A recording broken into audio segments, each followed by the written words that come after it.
ভাষাবিদ, ঐতিহাসিক, প্রত্নতত্ত্ববিদ এবং ভাষাতাত্ত্বিক। উপমহাদেশের মুসলিম ইতিহাস ও প্রত্নতত্ত্বের উপর তার পাণ্ডিত্য তাকে বিশ্বজুড়ে সমাদৃত করেছে।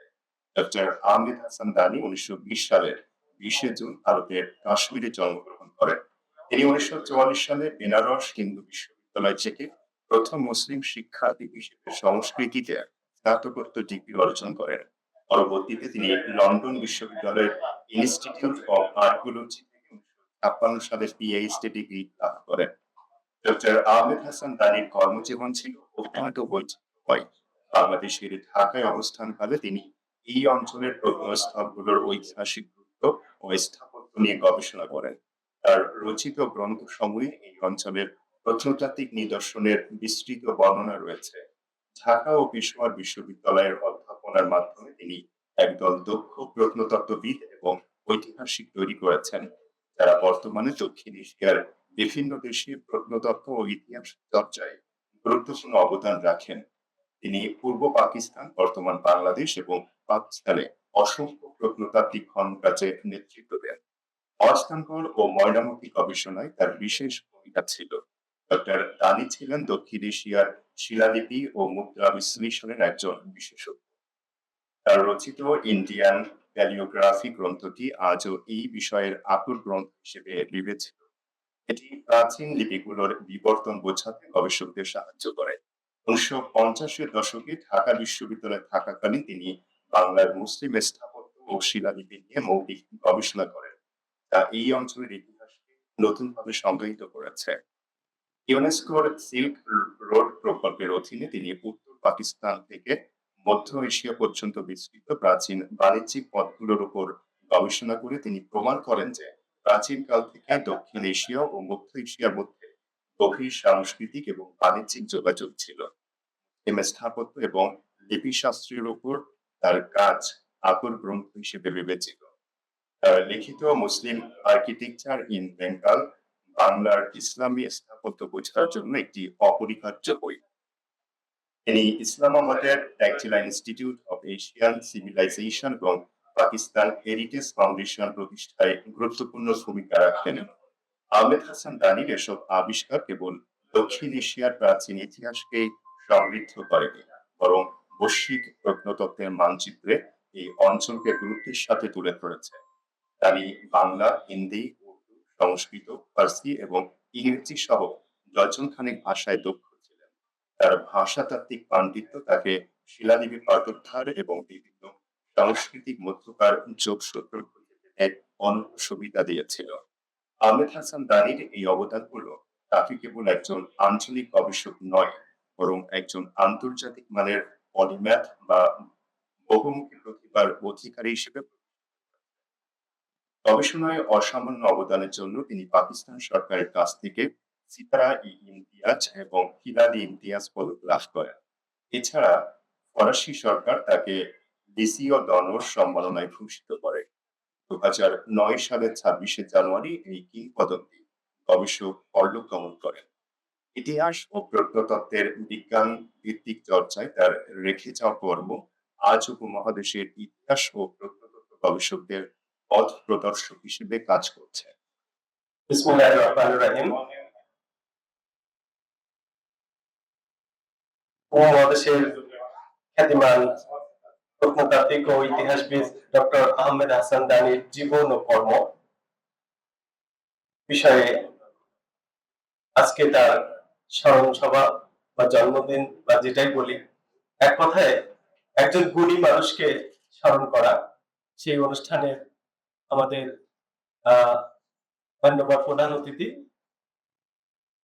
আমাদের প্রত্নতত্ত্ব অধিদপ্তরের মহাপরিচালক মিস সাবিনা আলম, অতিরিক্ত সচিব, যিনি মন্ত্রণালয় থেকে বের হয়ে রাস্তায় আছেন, চলে আসবেন তাড়াতাড়ি। এবং সেই সাথে আজকের অনুষ্ঠানে তিনি কি বলবো যে প্রধান আকর্ষণ বলতে পারি।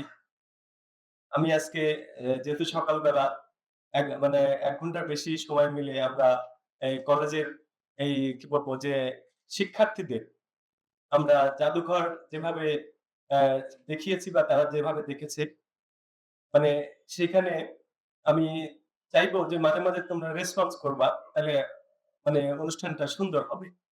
যেরকম সেখানে আমরা শিলালিপি দেখেছি না? হ্যাঁ, ফাইন। তো সেই শিলালিপির একজন বিশারদ।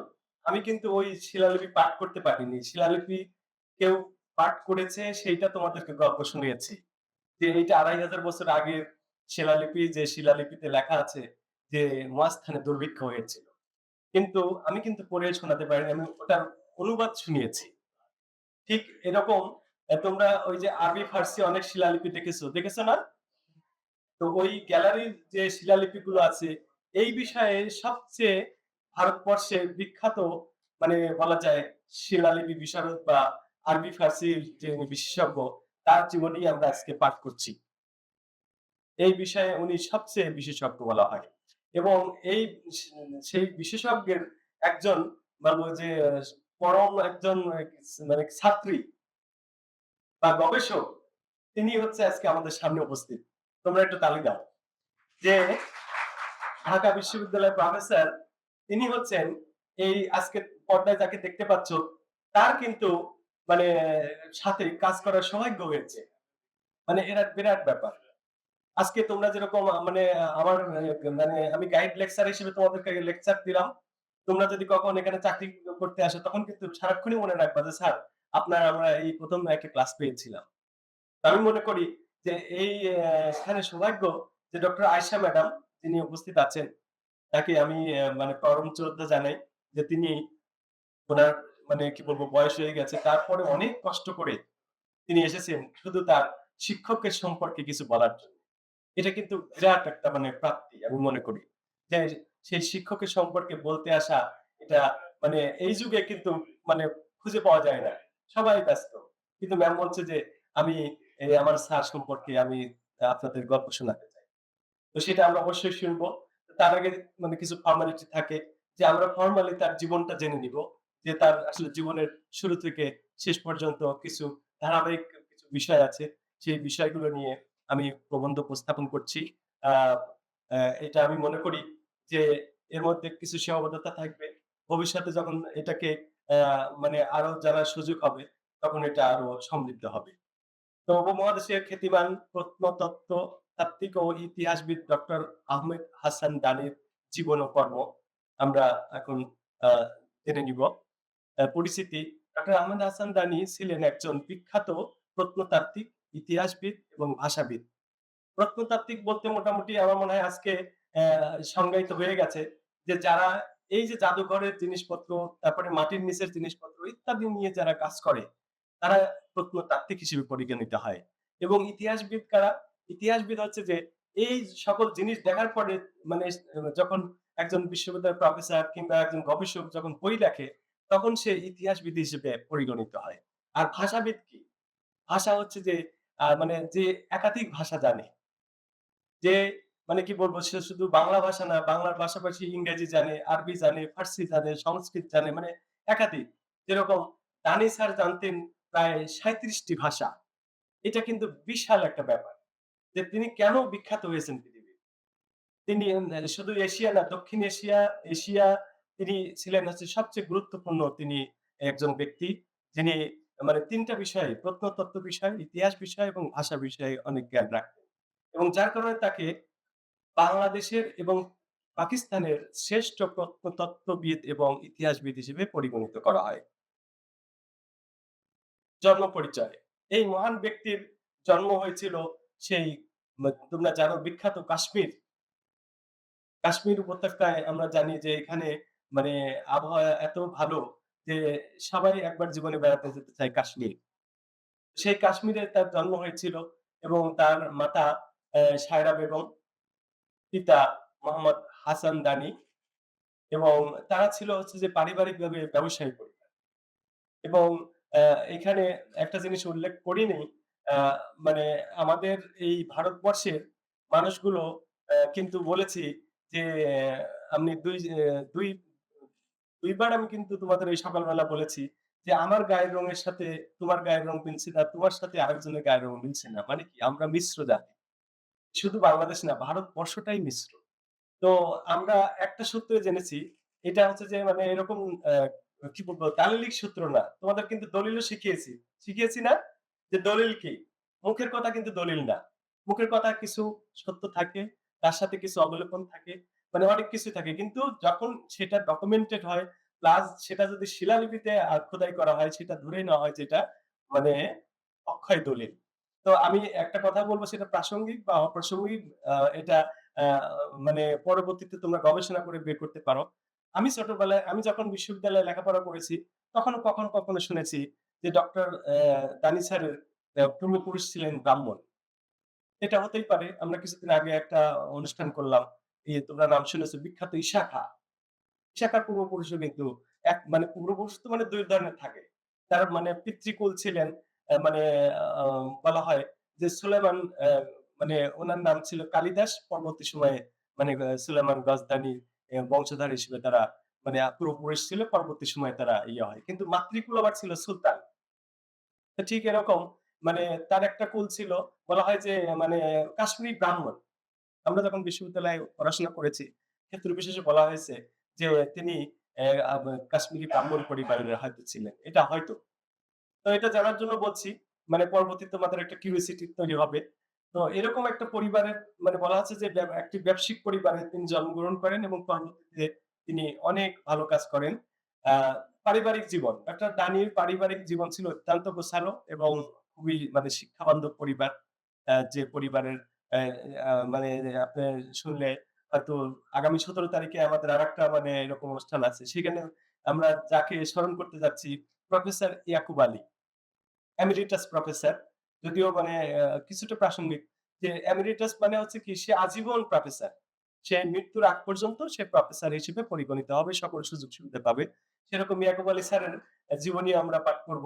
তো সেখানে শুনলে অবাক হবেন তার হচ্ছে যে ২ ছেলে ২ মেয়ে। তারা ৪ জনই বিশ্ববিদ্যালয়ের শিক্ষক। তাহলে এটা কিন্তু একটা বিরাট প্রাপ্তি। যে শুধু নিজেই বড় হয়নি, তার মানে যে কি বলবো যে জেনারেশন, সেই জেনারেশনটাকেও সে ওইভাবে তৈরি করেছে। তো এটা হচ্ছে যে কিছু ফ্যামিলি থাকে যে স্বার্থ।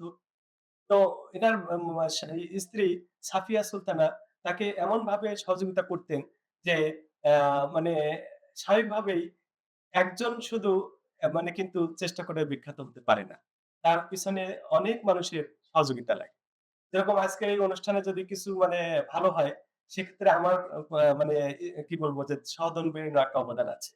তোমরা যে আজকে এখানে এসেছো ২ টা কলেজ, আমি কিন্তু ওই কলেজে যাইনি। আমার স্ত্রী নিজে যেয়ে সকালে তোমাদের প্রিন্সিপালদের সঙ্গে, ভাইস প্রিন্সিপালদের সঙ্গে কথা বলেছে, করে কনট্যাক্ট দিয়েছে। বরং আমার মনে হয় তার জন্য একটা তোমরা হাততালি দিয়ে এবং দোয়া করো যে সেই ম্যামের জন্য তোমরা আসতে পেরেছো। আসলে প্রত্যেকটা মানুষের পিছনে কারণ আমার ব্যস্ততা ছিল এক, আর আমার চেয়ে সে মিশতে পারে ভালো। তোমার ম্যাডামরা বলতে পারবে যে ম্যাডাম গিয়েছিল। সে যে মানে ম্যানেজ করেছে। তো উনার স্ত্রী ছিল অত্যন্ত মানে সহায়ক যে উনি যে গবেষণাগুলো করতে পেরেছে উনার কারণেই। উনার সন্তান-সন্ততি আমরা দেখতে পাচ্ছি যে ৩ সন্তান ছিলেন। আনিস আহমেদ তানি, নাভিদ আহমেদ তানি, জুনাইদ আহমেদ তানি এবং একমাত্র মেয়ে ফজিয়া তানি। এরপরে শিক্ষা জীবন। তিনি যার জন্মস্থান সেই কাশ্মীরি আমরা বলেছি। সেখানেই তিনি প্রাথমিক এবং মাধ্যমিক শিক্ষা শেষ করেন। করার পরে তিনি অ্যা ইন্টারমিডিয়েট পাস করার পরে তো মানে বিশ্ববিদ্যালয়ে পড়তে হবে।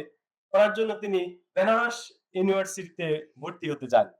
এবং বলা হয় ঐখান থেকেই মানে আমি যে আগে গল্পটা করলাম যে বেনারস ইউনিভার্সিটি হচ্ছে হিন্দু ইউনিভার্সিটি।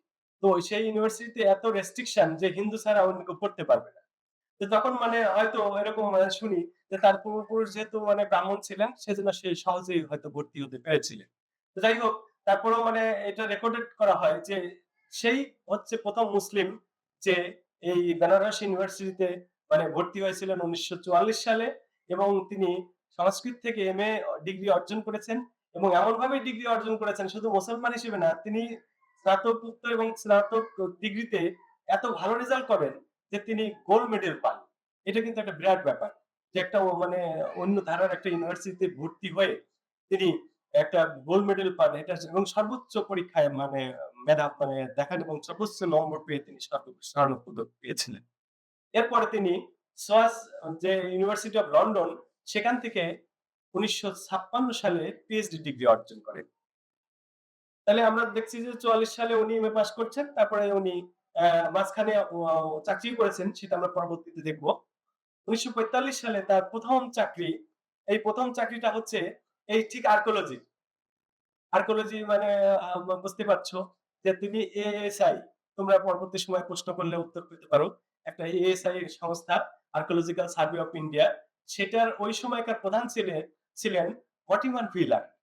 এই মর্টিমার হুইলার একজন এত বিখ্যাত, তার বই আছে 5000 ইয়ার অফ পাকিস্তান। মানে ৫,০০০ বছরের ইতিহাস তিনি লিখে গেছেন। এবং আমার পিএইচডি সময় এই বইটা আমি সবসময় কাছে রাখতাম ফটোকপি করে। এবং দানিরও একটা বই আছে। আমি বইটা মানে এতক্ষণ কাছে ছিল, আমি ভুল করে টেবিলে রেখে আসছি। ছোট্ট একটা বই কিন্তু অনেক মানে দামি একটা বই। তো উনি এই ১ম এ আর্কিওলজিতে চাকরি নেন। তারপরে এমন একটা ব্যক্তির হাতে পড়ে যান যে উম আ মর্টিমার হুইলার বলা হয় যে ওই সময়ের সবচেয়ে বিখ্যাত একজন ব্যক্তি, যিনি ভারতবর্ষের কোথায় মানে প্রাচীন সভ্যতা আছে খুঁজে বের করছে। তো তার হাতে যখন পড়াতে মানে অনেক বলে না যে সঙ্গদোষে লোহা বাসে। এটা কিন্তু ২ টাই হয়। একটা ভালো মানুষের হাতে পড়লে একটা মানে সাধারণ মানুষও অনেক বিখ্যাত হয়ে যেতে পারে। তো আমার মনে হয় যে তিনি এমাটিমার হুইলার কাছে তিনি এত ভালো ট্রেনিং পেয়েছেন এবং বিস্তারিত আমি গবেষণা করতে যেয়ে দেখেছি যে তার উপরে বলা হচ্ছে, তার মানে জীবন নিতে লিখছে যে এত কড়াভাবে মানে মানে মানে টাইম মেইনটেইন করতে হতো। যে আমি ডায়েরিতে লিখেছি কিনা, খনন ঠিকমতো করেছি কিনা, এইগুলো হচ্ছে যে মর্টিমার হুইলিয়ার বুঝে নিতেন তাদের কাছে। তো আমার মনে হয় যে এই কারণেই হয়তো ভালো ট্রেনিং পাইলে ভালোভাবে পরবর্তী সময়ে ভালো অ্যা পারফরম্যান্স করা যায়। এবং তার মধ্যে দেখা যায় যে ২ টা বিখ্যাত জায়গায় খনন করেন। একটা হচ্ছে তক্ষশিলা এবং একটা হচ্ছে মহেনজাদারো। তোমরা মহেনজাদারোর নাম শুনেছো তো? শুনেছ? কোথায়? মহেনজাদারো, হরপ্পা, এগুলো হচ্ছে যে বিখ্যাত জায়গা। ঠিক আছে? এখানেই মানে আমাদের বলা হয় ভারতবর্ষের বা উপমহাদেশের সবচেয়ে প্রাচীন সভ্যতার লীলাভূমি হচ্ছে এই হরপ্পা এবং মহেনজাদারো। এই ২ জায়গাতেই তিনি কাজ করেছেন। এবং আমাদের মানে বাঙালিদের মধ্যে সবচেয়ে ১ম কাজ করেছেন রাখাল দাস বন্দ্যোপাধ্যায়। তিনি ১ম ওখানে মানে খনন করেছিলেন। এবং তিনিই মানে বাঙালিদের পক্ষ থেকে মানে এরকম একটা গৌরব মানে করতে পেরেছিলেন যে আমি আজকে যেরকম তোমাদের সামনে বললাম যে এরপর থেকে কখনোই তোমরা বলবা না যে আমরা গরিব ছিলাম বা আমরা লেখাপড়া জানি না। আমরা অনেক শিক্ষিত ছিলাম। তার প্রমাণ হচ্ছে যে মহাস্থান লিপি। মহাস্থান লিপি বলছে ২৫০০ বছর আগেই আমরা শিক্ষিত ছিলাম। নাকি? হ্যাঁ? হ্যাঁ, কারণ আমি কিন্তু মহাস্থান লিপিটাকে তোমাদেরকে একদম ওখানে নিয়ে ছবি তুলেছি। যে এটা যেন মনে থাকে তোমাদের সারা জীবন। কারণ একটা শিক্ষিত জাতি না হলে পাথরে এরকম লিপি থাকে না। আমরা যখন ইউরোপে ঘুরেছি, জাপানে গিয়েছি, ওইসব দেশে কিন্তু এরকম কোন লিপি পাইনি। কিন্তু তারা এখন ধনী। ঠিক আমরাও ধনী ছিলাম, আমরাও সমৃদ্ধ ছিলাম। এখন এই যে আমরা যে অবস্থায় এখন আছি, আমি মনে করি যে এখন আমরা অনেক রাইজ করছি। আবার হয়তো আমরা ওই ৩,০০০ বছর আগে যেভাবে ছিলাম সেভাবে ফিরে পাবো। কারণ ওই যে বলেছি ইবনে খালদুন বিখ্যাত দার্শনিক বলেছেন, "every life and every nation ups and down." কখনো ডাউনে যায়, কখনো আপে যায়। তা আমরা এখনো মনে করি তোমাদের যে নতুন জেনারেশন, আমরা আপের দিকে যাচ্ছি। কারণ দেশের আমরা আমার বয়স ৫২ বছর। আমি দেখেছি ছোটবেলায় আমাদের ৩ বেলায় মানে খাবার ওইভাবে জুটতো না। মানে ভাত খাওয়া ৩ বেলা হতো না। সবসময় ১ বেলা রুটি খেতে হতো। মানে কি? এবং অভাবের কারণে। এবং এটাও মানে হয়েছে যে অনেক বাড়ি থেকে এসে কাজ করতো মানে জোর করে, যারা একটু মানে ভালো অবস্থা। আমার কাছে মনে আছে যে আমার আমি নানার বাড়িতে মানুষ হয়েছি। নানার বাড়িতে ৪ টা কাজের মহিলা আসতো। নিজেরা জোর করে কাজ করতো এবং মানে ওই মাটির সানকি নিয়ে আসতো। সারাদিন কাজ করে সন্ধ্যাবেলায় ওই সানকিতে একটু করে ভাত নিয়ে যেত। নিয়ে গোটা পরিবার মিলে খেত। এটা বেশিদিন আগের কথা না, ৪০ বছর আগে। অথচ এখন একটা কাজের মানুষ দেখো, তার মিনিমাম ২০ থেকে ৩০,০০০ টাকা ইনকাম একটা কাজের মানুষের। মানে কি আমাদের সবারই অবস্থান ভালো হয়েছে। অবস্থা এবং অবস্থান দুটাই চেঞ্জ হয়েছে। কিন্তু আমরা আসলে বেশি চাই জন্য অনেক সময় মনে করি ফ্রাস্ট্রেটেড হয়ে যাই। এরপরে আমরা দেখতে পাচ্ছি তার কর্মকাল ৪৭ সালে, এর আগে তো বললাম যে ৪৫ সালে সে চাকরি তো আর্কিওলজিতে নিয়েছে। ৪৭ সালে তো এর মধ্যে দেশ ভাগ হয়ে গেল। মানে মানুষের চলাফেরার মধ্যে কিন্তু রাজনীতির একটা প্রভাব পড়ে যায়। দেশ ভাগ হয়ে গেছে। কিন্তু মানে এখানে কিন্তু খুবই গুরুত্বপূর্ণ আমি মনে করি তোমাদের জন্য যে এই দানি মানুষটা কেমন মানে গবেষক, কেমন মানে ডেডিকেটেড, কেমন পাগল মানুষ যে সে তার নিজের দেশ পাকিস্তানে যায়নি। ৪৭ এ দেশ ভাগ হওয়ার পর সবাই মানে নিজের দেশে দেশে ফিরে যাচ্ছে, কেউ পূর্ববঙ্গে যাচ্ছে, কেউ পশ্চিমবঙ্গে যাচ্ছে। কিন্তু তিনি কি করলেন, বাংলাদেশে অপশন দিলেন যে আমি বাংলাদেশে যাব। তিনি এসে প্রথম চাকরি নিলেন হচ্ছে রাজশাহীতে বরেন্দ্র রিসার্চ মিউজিয়াম। তোমরা যারা রাজশাহীতে গিয়েছো, এরপরে মানে যদি দেখে না থাকো, এরপরে গেলে অবশ্যই এটা বাংলাদেশের প্রথম জাদুঘর। বাংলাদেশের প্রথম জাদুঘর কোথায়? রাজশাহীতে। ঢাকা রাজধানী হলেও ঢাকার আগে ডেভেলপমেন্ট হয়েছে, মানে কি বলবো, ইন্টেলেকচুয়ালি রাজশাহী। সেখানে ১৯১০ সালে বাংলাদেশের প্রথম জাদুঘর স্থাপিত হয়। বাংলাদেশের প্রথম জাদুঘর কত সালে স্থাপিত হয়? ১৯১০ সালে। এটা কিন্তু তোমার সারা জীবন কাজে লাগবে। এবং তোমাদেরকে কিন্তু বলছি, জাদুঘর হচ্ছে ইটসেলফ ইউনিভার্সিটি। জাদুঘর হচ্ছে বিশ্ববিদ্যালয়। কেউ যদি জাদুঘরে স্টাডি করে, তার জ্ঞানের কোনো কমতি হবে না। সে যে পর্যায়ে লেখাপড়া করুক আর যে স্থানেই থাকুক। জাদুঘর মানুষকে অনেক মানে আ মানে আত্মিকভাবে মানে আপডেট করে। তারপরে উনি কি করলেন, মানে গুণী মানুষকে তো খুঁজে, খুঁজে নেয়। তখন ৪৭ থেকে উনি ৪৯ সাল পর্যন্ত রাজশাহীতে কাজ করলেন। তারপরে ৫০ সালে ঢাকা বিশ্ববিদ্যালয়ে ডাক পড়ে গেল তার। তাকে ঢাকা বিশ্ববিদ্যালয়ে মানে তাকে অধ্যাপনা কাজের জন্য তাকে ডাকা হলো। তারপরে ঢাকা বিশ্ববিদ্যালয়ের ইতিহাস বিভাগে তিনি এসে যোগদান করলেন। তারপরে ৫০ সালের থেকেই আবার মানে ঢাকা বিশ্ববিদ্যালয়ে চাকরি করার পাশাপাশি উনাকে ডাকা হলো জাদুঘরে। তখন তোমরা যেরকম জাতীয় জাদুঘরে গিয়েছো সবাই? আচ্ছা, এই জাতীয় জাদুঘরের মানে দায়িত্ব দেওয়া হলো তাকে। যাক। তিনি এই ৫০ সাল থেকে ৫২ সাল পর্যন্ত যে জাতীয় জাদুঘর আমরা দেখতে পাচ্ছি, এই জাদুঘরের তিনি দায়িত্বে ছিলেন এবং অনেক ডেভেলপমেন্ট করেছিলেন। এরপরে এক পর্যায়ে মানে উনার আমরা দেখতে পাচ্ছি যে আ ১৯৬২ সালে উনার আবার ডাক পড়ে গেল নিজ দেশের থেকে। যেহেতু উনি কাশ্মীরের মানুষ, পাকিস্তানের। উনার সেই আ পাকিস্তান আ ইসলামী ইসলামাবাদ বিশ্ববিদ্যালয়ে তিনি আবার ওখানে আর্কিওলজিতে যোগদান করলেন এবং সেখানে তিনি আ মানে দীর্ঘদিন থাকলেন। এরপরে আমরা যেটা দেখতে পাই যে তিনি আ আ পাকিস্তান ইতিহাস এবং প্রত্নতত্ত্ব সমিতির সভাপতি ছিলেন এবং মানে অবাঙালি হয়েও তিনি বাংলা ভাষায় ঈর্ষণীয়ভাবে দক্ষতা অর্জন করেছিলেন। এবং শুধু বাংলায় না, আমি বলেছি যে উনি অনেকগুলো ভাষায় মানে তিনি এই যে এখানে দেওয়া আছে বাংলা, ফার্সি, ফরাসি, হিন্দি, কাশ্মীরি, মারাঠি, পুশতো, পাঞ্জাবি, সংস্কৃত, সিন্ধি, তারপরে তামিল, সেরাইকি, তুর্কি, উর্দুতে তিনি একেবারে স্বাচ্ছন্দ্যে কথা বলতে পারতেন এবং লিখতে পারতেন। এবং তিনি প্রায় ৩৫ টা ভাষায় মানে কথা চালাতে পারতেন বা বিভিন্ন করেসপন্ডিং করতে পারতেন। আর তোমরা জানো কিনা যে এতদিন কিন্তু বলা হয় যে নলেজ ইজ পাওয়ার। কিন্তু এখন হচ্ছে ল্যাঙ্গুয়েজ ইজ পাওয়ার।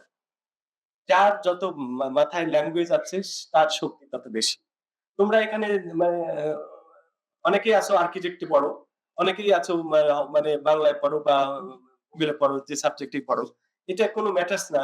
তুমি যদি একাধিক ভাষা জানো, তোমার কোনোভাবেই মানে কি বলবো যে কর্মসংস্থানের অভাব হবে না।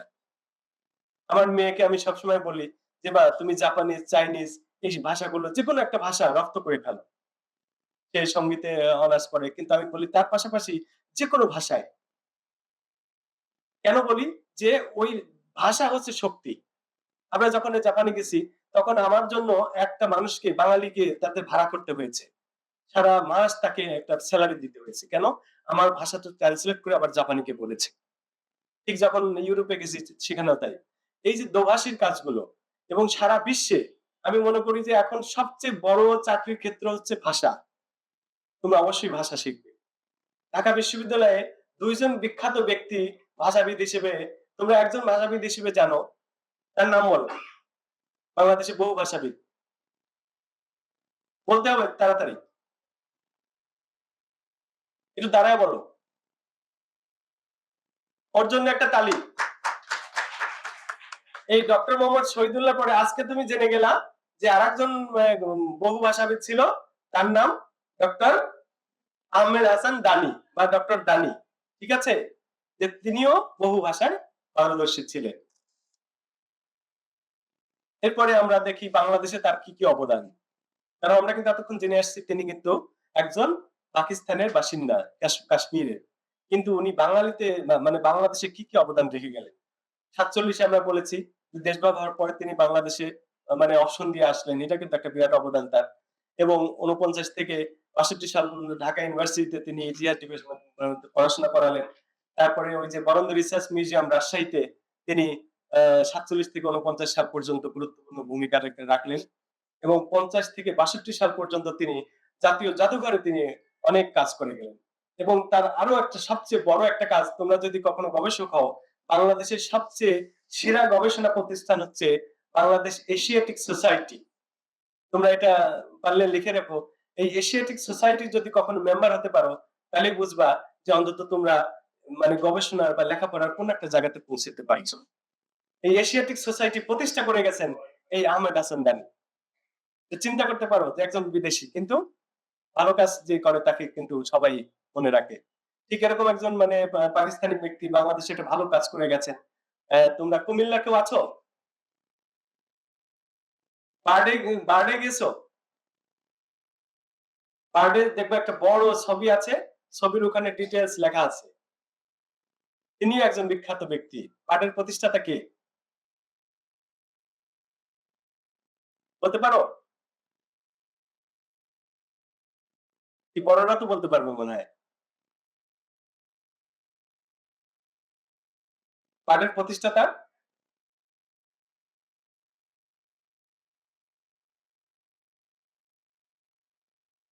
জি, জি, জোরে বলো।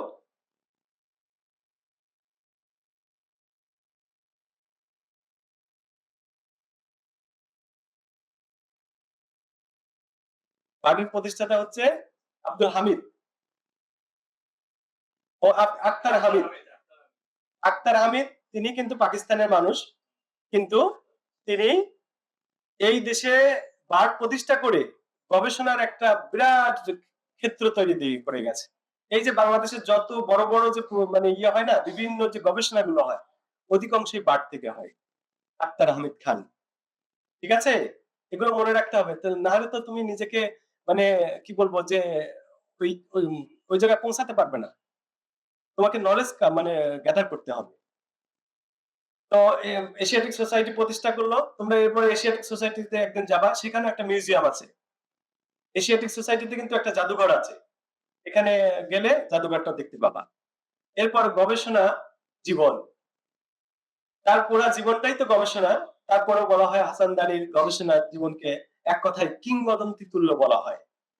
কিংবদন্তি মানে কি? মানে একেবারে বিশাল মানে সর্বোচ্চ চূড়ায় তিনি পৌঁছে গেছিলেন এই গবেষণা করে। মানে কিংবদন্তি এটা এরকম হয় যে ১০০, ২০০, ৫০০ বছরে একজন কিংবদন্তি। ঠিক আছে? এই গবেষণা ক্ষেত্রে তিনি ছিলেন কিংবদন্তি।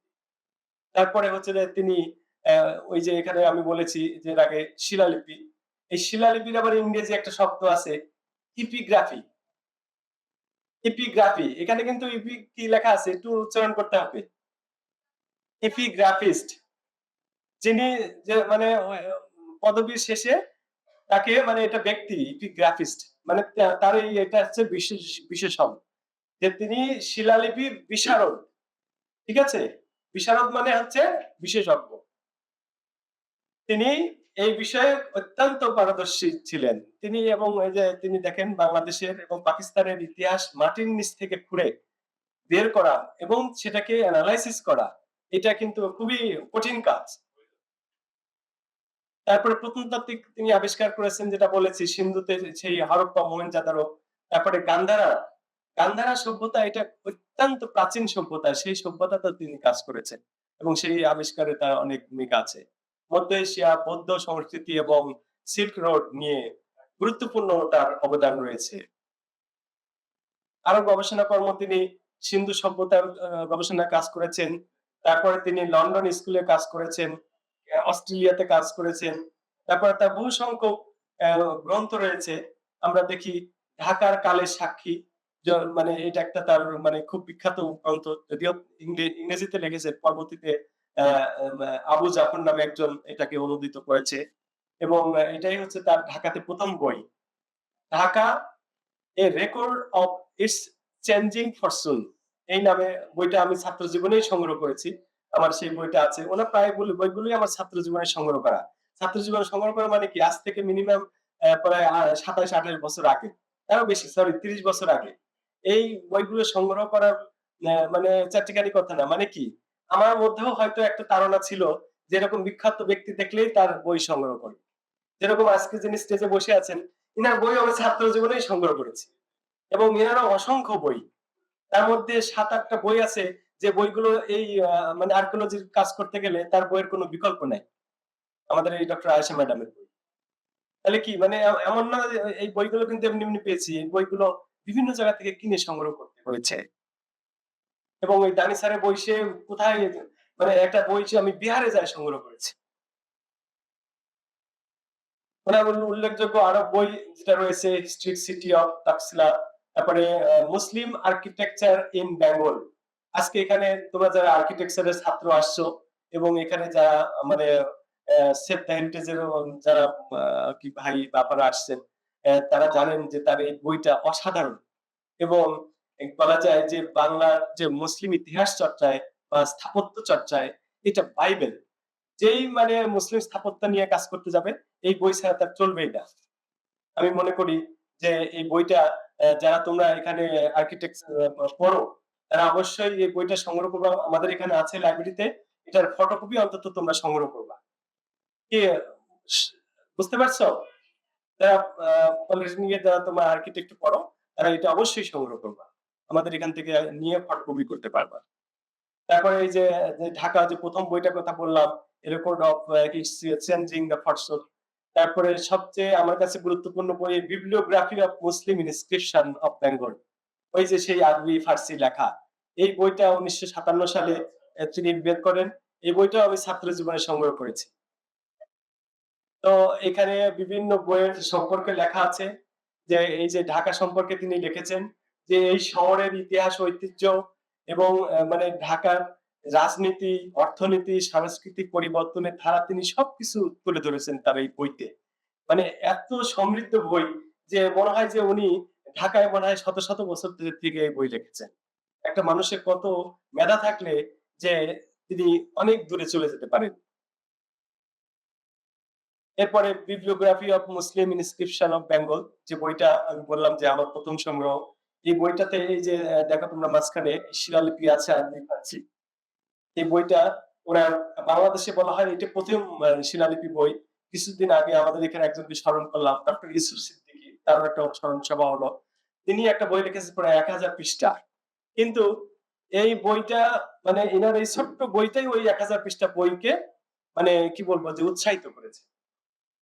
কারণ ছোট একটা বই যদি ১ম এ কেউ লেখে ওইটাই মানে একটা পাইওনিয়ার মানে পথ নির্দেশ হিসেবে কাজ করে।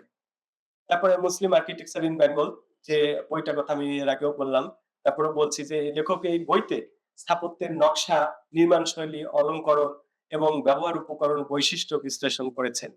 গ্রন্থটিতে বাংলার স্থানীয় শিল্পীরীতি ও ইসলামী স্থাপত্য ধারার সমন্বয় কিভাবে ঘটেছে তা তুলে ধরেছেন। এখানে তোমাদের জন্য আমার প্রশ্ন রয়ে গেল, স্থানীয় শিল্পরীতি এবং ইসলামী ধারা এই বিষয়ে আমি তোমাদেরকেই প্রশ্ন করছি যে তোমরা একটু এনালাইসিস করে বলবা যে এই ২ টা ধারা কি? স্থানীয় ধারা এবং তার সাথে ইসলামিক ধারা। কেউ বলতে পারো? আমি ম্যাম একটু সময় নিচ্ছি যে এর মধ্যে যদি আমাদের মহাপরিচালক স্যার এসে যায়। আ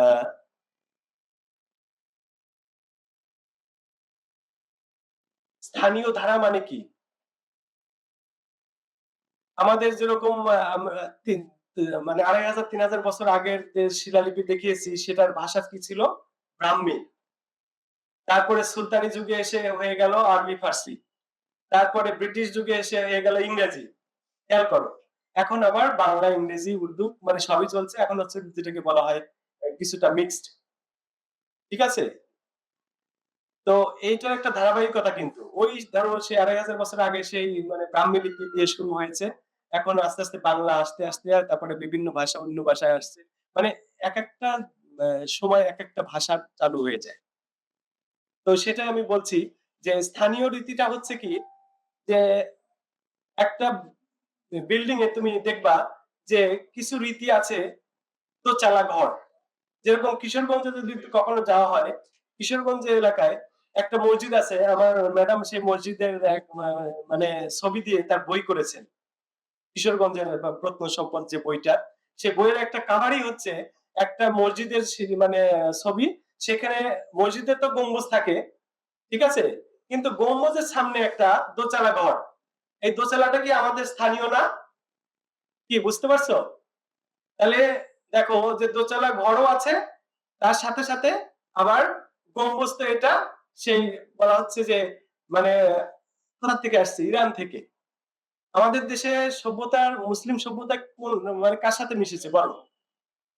ইরানি সভ্যতা, যেটাকে বলা হয় ইন্দো ইরানিয়ান, মানে ইরান থেকে আসছে কিছু, আর এই দেশের কিছু মানে মিস্ত্রিরা দুটাকে গ্রহণ করেছে। যে মুসলিমটা গ্রহণ করেছে, আবার তার সাথে সাথে এই দেশের যে স্থানিক যে মানে প্যাটার্ন আছে সেটাও গ্রহণ করেছে। যার কারণে বলা হয় যে মিক্সড। মানুষও তাই, আমরা কিন্তু যে কোনো জাতি আসলে আমরা তাদেরকে গ্রহণ করি। নাহলে ইংরেজরা আসছে 200 বছর থেকে গেল, মুসলমানরা মানে আসছে 1200 সালে, তারপরে থেকে গেছে, তারপরে মানে সেনরা আসছে, তারাও থেকে গেছে। মানে আমাদের দেশে কিন্তু সবাই থেকে যায়। যার কারণে একজন বিখ্যাত মানে গবেষক বা একজন পরিবারজক বলেছিলেন যে এইটা হচ্ছে এই দেশে ঢোকা যায়, এই দেশ থেকে বের হওয়া যায় না। আসলেই তাই। এই বঙ্গতে ঢোকা যায়, এখান থেকে বের হওয়া যায় না। যতগুলো জাতি আসছে দেখো সবাই মিশে গেছে। আজকে সেই 3000 5000 বছরের মানে প্রাগৈতিহাসিক নিদর্শন দেখালাম, সেটাও কিন্তু তোমরা দেখেছো যে এই দেশে সেই 5000 বছর আগের আমরা নিদর্শন পাচ্ছি, আবার এখনো নিদর্শন পাচ্ছি। কত জাতি আসছে এবং বলা হচ্ছে প্রায় 100 জাতির উপর গবেষণা হয়ে গেছে, এবং সবগুলো জাতির কিন্তু আমি মনে করি জাতিসত্তার যে শক্তি আছে, সেই শক্তিটা কিন্তু বাঙালিদের মধ্যে আছে। আমি মনে করি সেই জন্য বাঙালি জাতিকে কোন জাতি পরাজিত করতে পারবে না। কেন পারবে না? আমরা জানি সেই আলেকজান্ডার দ্য গ্রেট, যিনি আসছিলেন খ্রিস্টপূর্ব সেই কত আগে, তাকেও আমরা প্রতিহত করে দিয়েছি। মানে কি এই বঙ্গকে তিনি মানে কি বলবো যে তার পরাহত করতে পারেননি। এরপরে আমরা স্ট্রিট সিটি অফ তাকসিলা, যেটা আমরা বললাম, পাকিস্তানের একটা বিখ্যাত জায়গা, যেখানে নগরীর ইতিহাস, ঐতিহ্য, প্রত্নতত্ত্ব বিভিন্ন বিষয় নিয়ে তিনি এই গ্রন্থ রচনা করেছেন, এবং একটা অসাধারণ গ্রন্থ এই তক্ষশিলার উপরে। এটা একটা খুবই গুরুত্বপূর্ণ বই, যারা গবেষণা করবে তাদের জন্য প্রয়োজন হবে। তারপরে হিস্ট্রি অফ পাকিস্তান, কারণ সব মানুষের কিন্তু একটা জীবনের শেষ পর্যায়ে এসে চিন্তা করেন যে আমি নিজের জন্য কি করলাম। যেহেতু উনি কাশ্মীরের মানুষ, পাকিস্তানের মানুষ, দেখেন উনি বই শুরু করেছে সে কত আগে, 60-70 বছর আগে থেকে শেষে যে উনি লিখছেন হিস্ট্রি অফ পাকিস্তান। আমি মনে করি যে এই বইটা লিখেছেন উনার তাই থেকে। যেরকম দেখতে দেখতে আমারও গবেষণার প্রায় মানে গবেষণার 33 বছর হয়ে গেল। এই 33 বছরে কিন্তু আমি আমার নিজের জেলা নিয়ে কাজ করিনি। কিন্তু এটা কিন্তু আমার একটা বড় বেদনা যে আমি সারা বাংলাদেশ নিয়ে কাজ করছি। আমার এই বছর দিয়ে 13 টা বই আসছে ইনশাআল্লাহ। এই 13 টা বইয়ের মধ্যে কোন বইটা লেখা নাই যে পাবনা জেলার প্রত্নসম্পদ বা পাবনা জেলার পোড়াকি। এটা কিন্তু আমার একটা মানে দায়। ঠিক আমি মনে হয় যে হিস্ট্রি অফ পাকিস্তান বইটা উনি শেষ বেলায়, দেখেন উনি মারা গেছে হচ্ছে 2009, কিন্তু তার 2 বছর আগে উনি এই পাকিস্তানের বইটা লিখে গেছেন। আমি মনে করি যে এগুলো হচ্ছে প্রত্যেকের দায় থাকা উচিত। সেই বইটাতে তিনি মানে শুধু পাকিস্তানের ইতিহাস লেখেননি, সেখানে মানে শুরু থেকে সিন্ধু সভ্যতা, সেই 3000 বছর আগে, সেখান থেকে শুরু করে তারপরে মুসলমানরা কিভাবে আসছে, তারপরে ব্রিটিশরা কিভাবে আসছে, তারপরে পাকিস্তান রাষ্ট্র কিভাবে তৈরি হলো, এই ধারাবাহিক ইতিহাস তৈরি করেছে। মানে এটা শুধু ইতিহাসের বই না, এটা একটা দেশের, একটা জাতির একটা মানে মুখায়ন, যে মুখপাত্র, যে এটাকে একটা জাতির এতগুলো জিনিস থাকে। মানে এটা not only political, not only শুধু হিস্ট্রিক্যাল। এটা আমি মনে করি যে খুবই গুরুত্বপূর্ণ গ্রন্থ। ওনার জীবনে পুরস্কার, উনি অনেক পুরস্কার পেয়েছেন। তার মধ্যে এখানে দেখা যাচ্ছে সিতারে ইমতিয়াজ, এটা 69 সালে পেয়েছে, খুবই দামি একটা পুরস্কার। তারপর এশিয়াটিক সোসাইটি অফ বাংলাদেশ থেকে স্বর্ণপদক দেওয়া হয় 86 সালে, যে এশিয়াটিক সোসাইটি তিনি প্রতিষ্ঠা করেছিলেন। ঠিক আছে? মনে আছে? উনি 1952 সালে এশিয়াটিক সোসাইটি প্রতিষ্ঠা করে গিয়েছিলেন। সেই এশিয়াটিক সোসাইটি তাকে স্বর্ণপদক দিয়েছে 86 সালে। তারপরে ইউনেস্কো পুরস্কার পেয়েছেন 97 সালে। তারপরে পাকিস্তানের আরেকটা সেরা পুরস্কার পেয়েছে হেলাল ইমতিয়াজ 2000 সালে। উল্লেখ্য যে তিনি আরো অনেক ডিগ্রি অর্জন করেছে এবং অনেক জায়গায় উনি পুরস্কৃত হয়েছেন। পারিবারিক পরিবেশ, ব্যক্তিগত জীবনে তিনি ছিলেন অত্যন্ত বিনয়ী, বন্ধুবৎসল এবং জ্ঞান পিপাসু। উনি যে একেবারে জ্ঞান পিপাসু ছিলেন সেটা আমার কি বলবো ডক্টর আয়েশা ম্যাম আপনাদের সামনে বলবে। তিনি 2009 সালে 88 বছর বয়সে মারা যান এবং তার সন্তান-সন্ততি এবং ভক্তদের রেখে যান। এবং তার কি বলবো যে 26শে জানুয়ারি 2009 সালে তিনি এই ইসলামাবাদে পাকিস্তানে মারা যান এবং তার মৃত্যুর আগ পর্যন্ত তিনি অ্যাক্টিভলি গবেষণা করে গেছেন। আমরা ডক্টর দানি দক্ষিণ এশিয়া তথা প্রত্নতত্ত্বের যে এবং প্রত্নতত্ত্ব এবং ইতিহাস চর্চার তিনি এক অবিস্মরণীয় নাম। তার গবেষণা আজও ইতিহাসবিদ, প্রত্নতত্ত্ববিদ এবং বহুভাষাবিদ হিসেবে এশিয়া তথা সমগ্র পৃথিবীতে গবেষকদের পথ নির্দেশক বা পথ প্রদর্শক হিসেবে কাজ করে। ধন্যবাদ ধৈর্য ধরে আমার প্রবন্ধ আপনাদেরকে শোনার জন্য। উপমহাদেশের খ্যাতিমান প্রত্নতাত্ত্বিক ও ইতিহাসবিদ ডক্টর আহমেদ হাসান তানিয়ের 106তম জন্মবার্ষিকী উদযাপন উপলক্ষে আয়োজিত আজকের এই সেমিনার এবং আলোচনা স্মরণ সভায় আমাদের আজকে প্রধান অতিথি হিসেবে উপস্থিত থাকার কথা ছিল আমাদের প্রত্নতত্ত্ব অধিদপ্তরের মহাপরিচালক স্যারের, কিন্তু স্যার ব্যস্ততার কারণে একই ব্যস্ততা আর কি জুনের জ্বর যেটা আমাদের ডক্টর মোহাম্মদ আতাউর রহমান বলে গেলেন। স্যার ব্যস্ত আছেন, হয়তো কিছুক্ষণের মধ্যে পৌঁছে যাবেন। আমি ক্ষমা প্রার্থী, স্যার আসার আগে আমি আমার কথা শুরু করে দিলাম। তো আজকে উপস্থিত আছেন আমাদের অনুষ্ঠানের মূল আকর্ষণ ডক্টর আয়েশা বেগম, অধ্যাপক, ইসলামের ইতিহাস ও সংস্কৃতি বিভাগ, ঢাকা বিশ্ববিদ্যালয়। আসলে ম্যাডামের সাথে আমি কথা বলছিলাম, ম্যাডাম সম্পর্কে শুনেছি, ম্যাডামের পাশে বসে আমি ম্যাডামের কথা পরে আসছি এবং উপস্থিত অন্যান্য সুধীবৃন্দ এবং শুক্র শিক্ষার্থীবৃন্দ সকলকে আসসালামু আলাইকুম। আজকের যে আলোচনার বিষয় আমাদের ডক্টর আহমেদ হাসান তানি সম্পর্কে, তো উনার সম্পর্কে ডক্টর মোহাম্মদ আতাউর রহমান একটা বিশাল প্রবন্ধ এখানে উপস্থাপন করেছেন।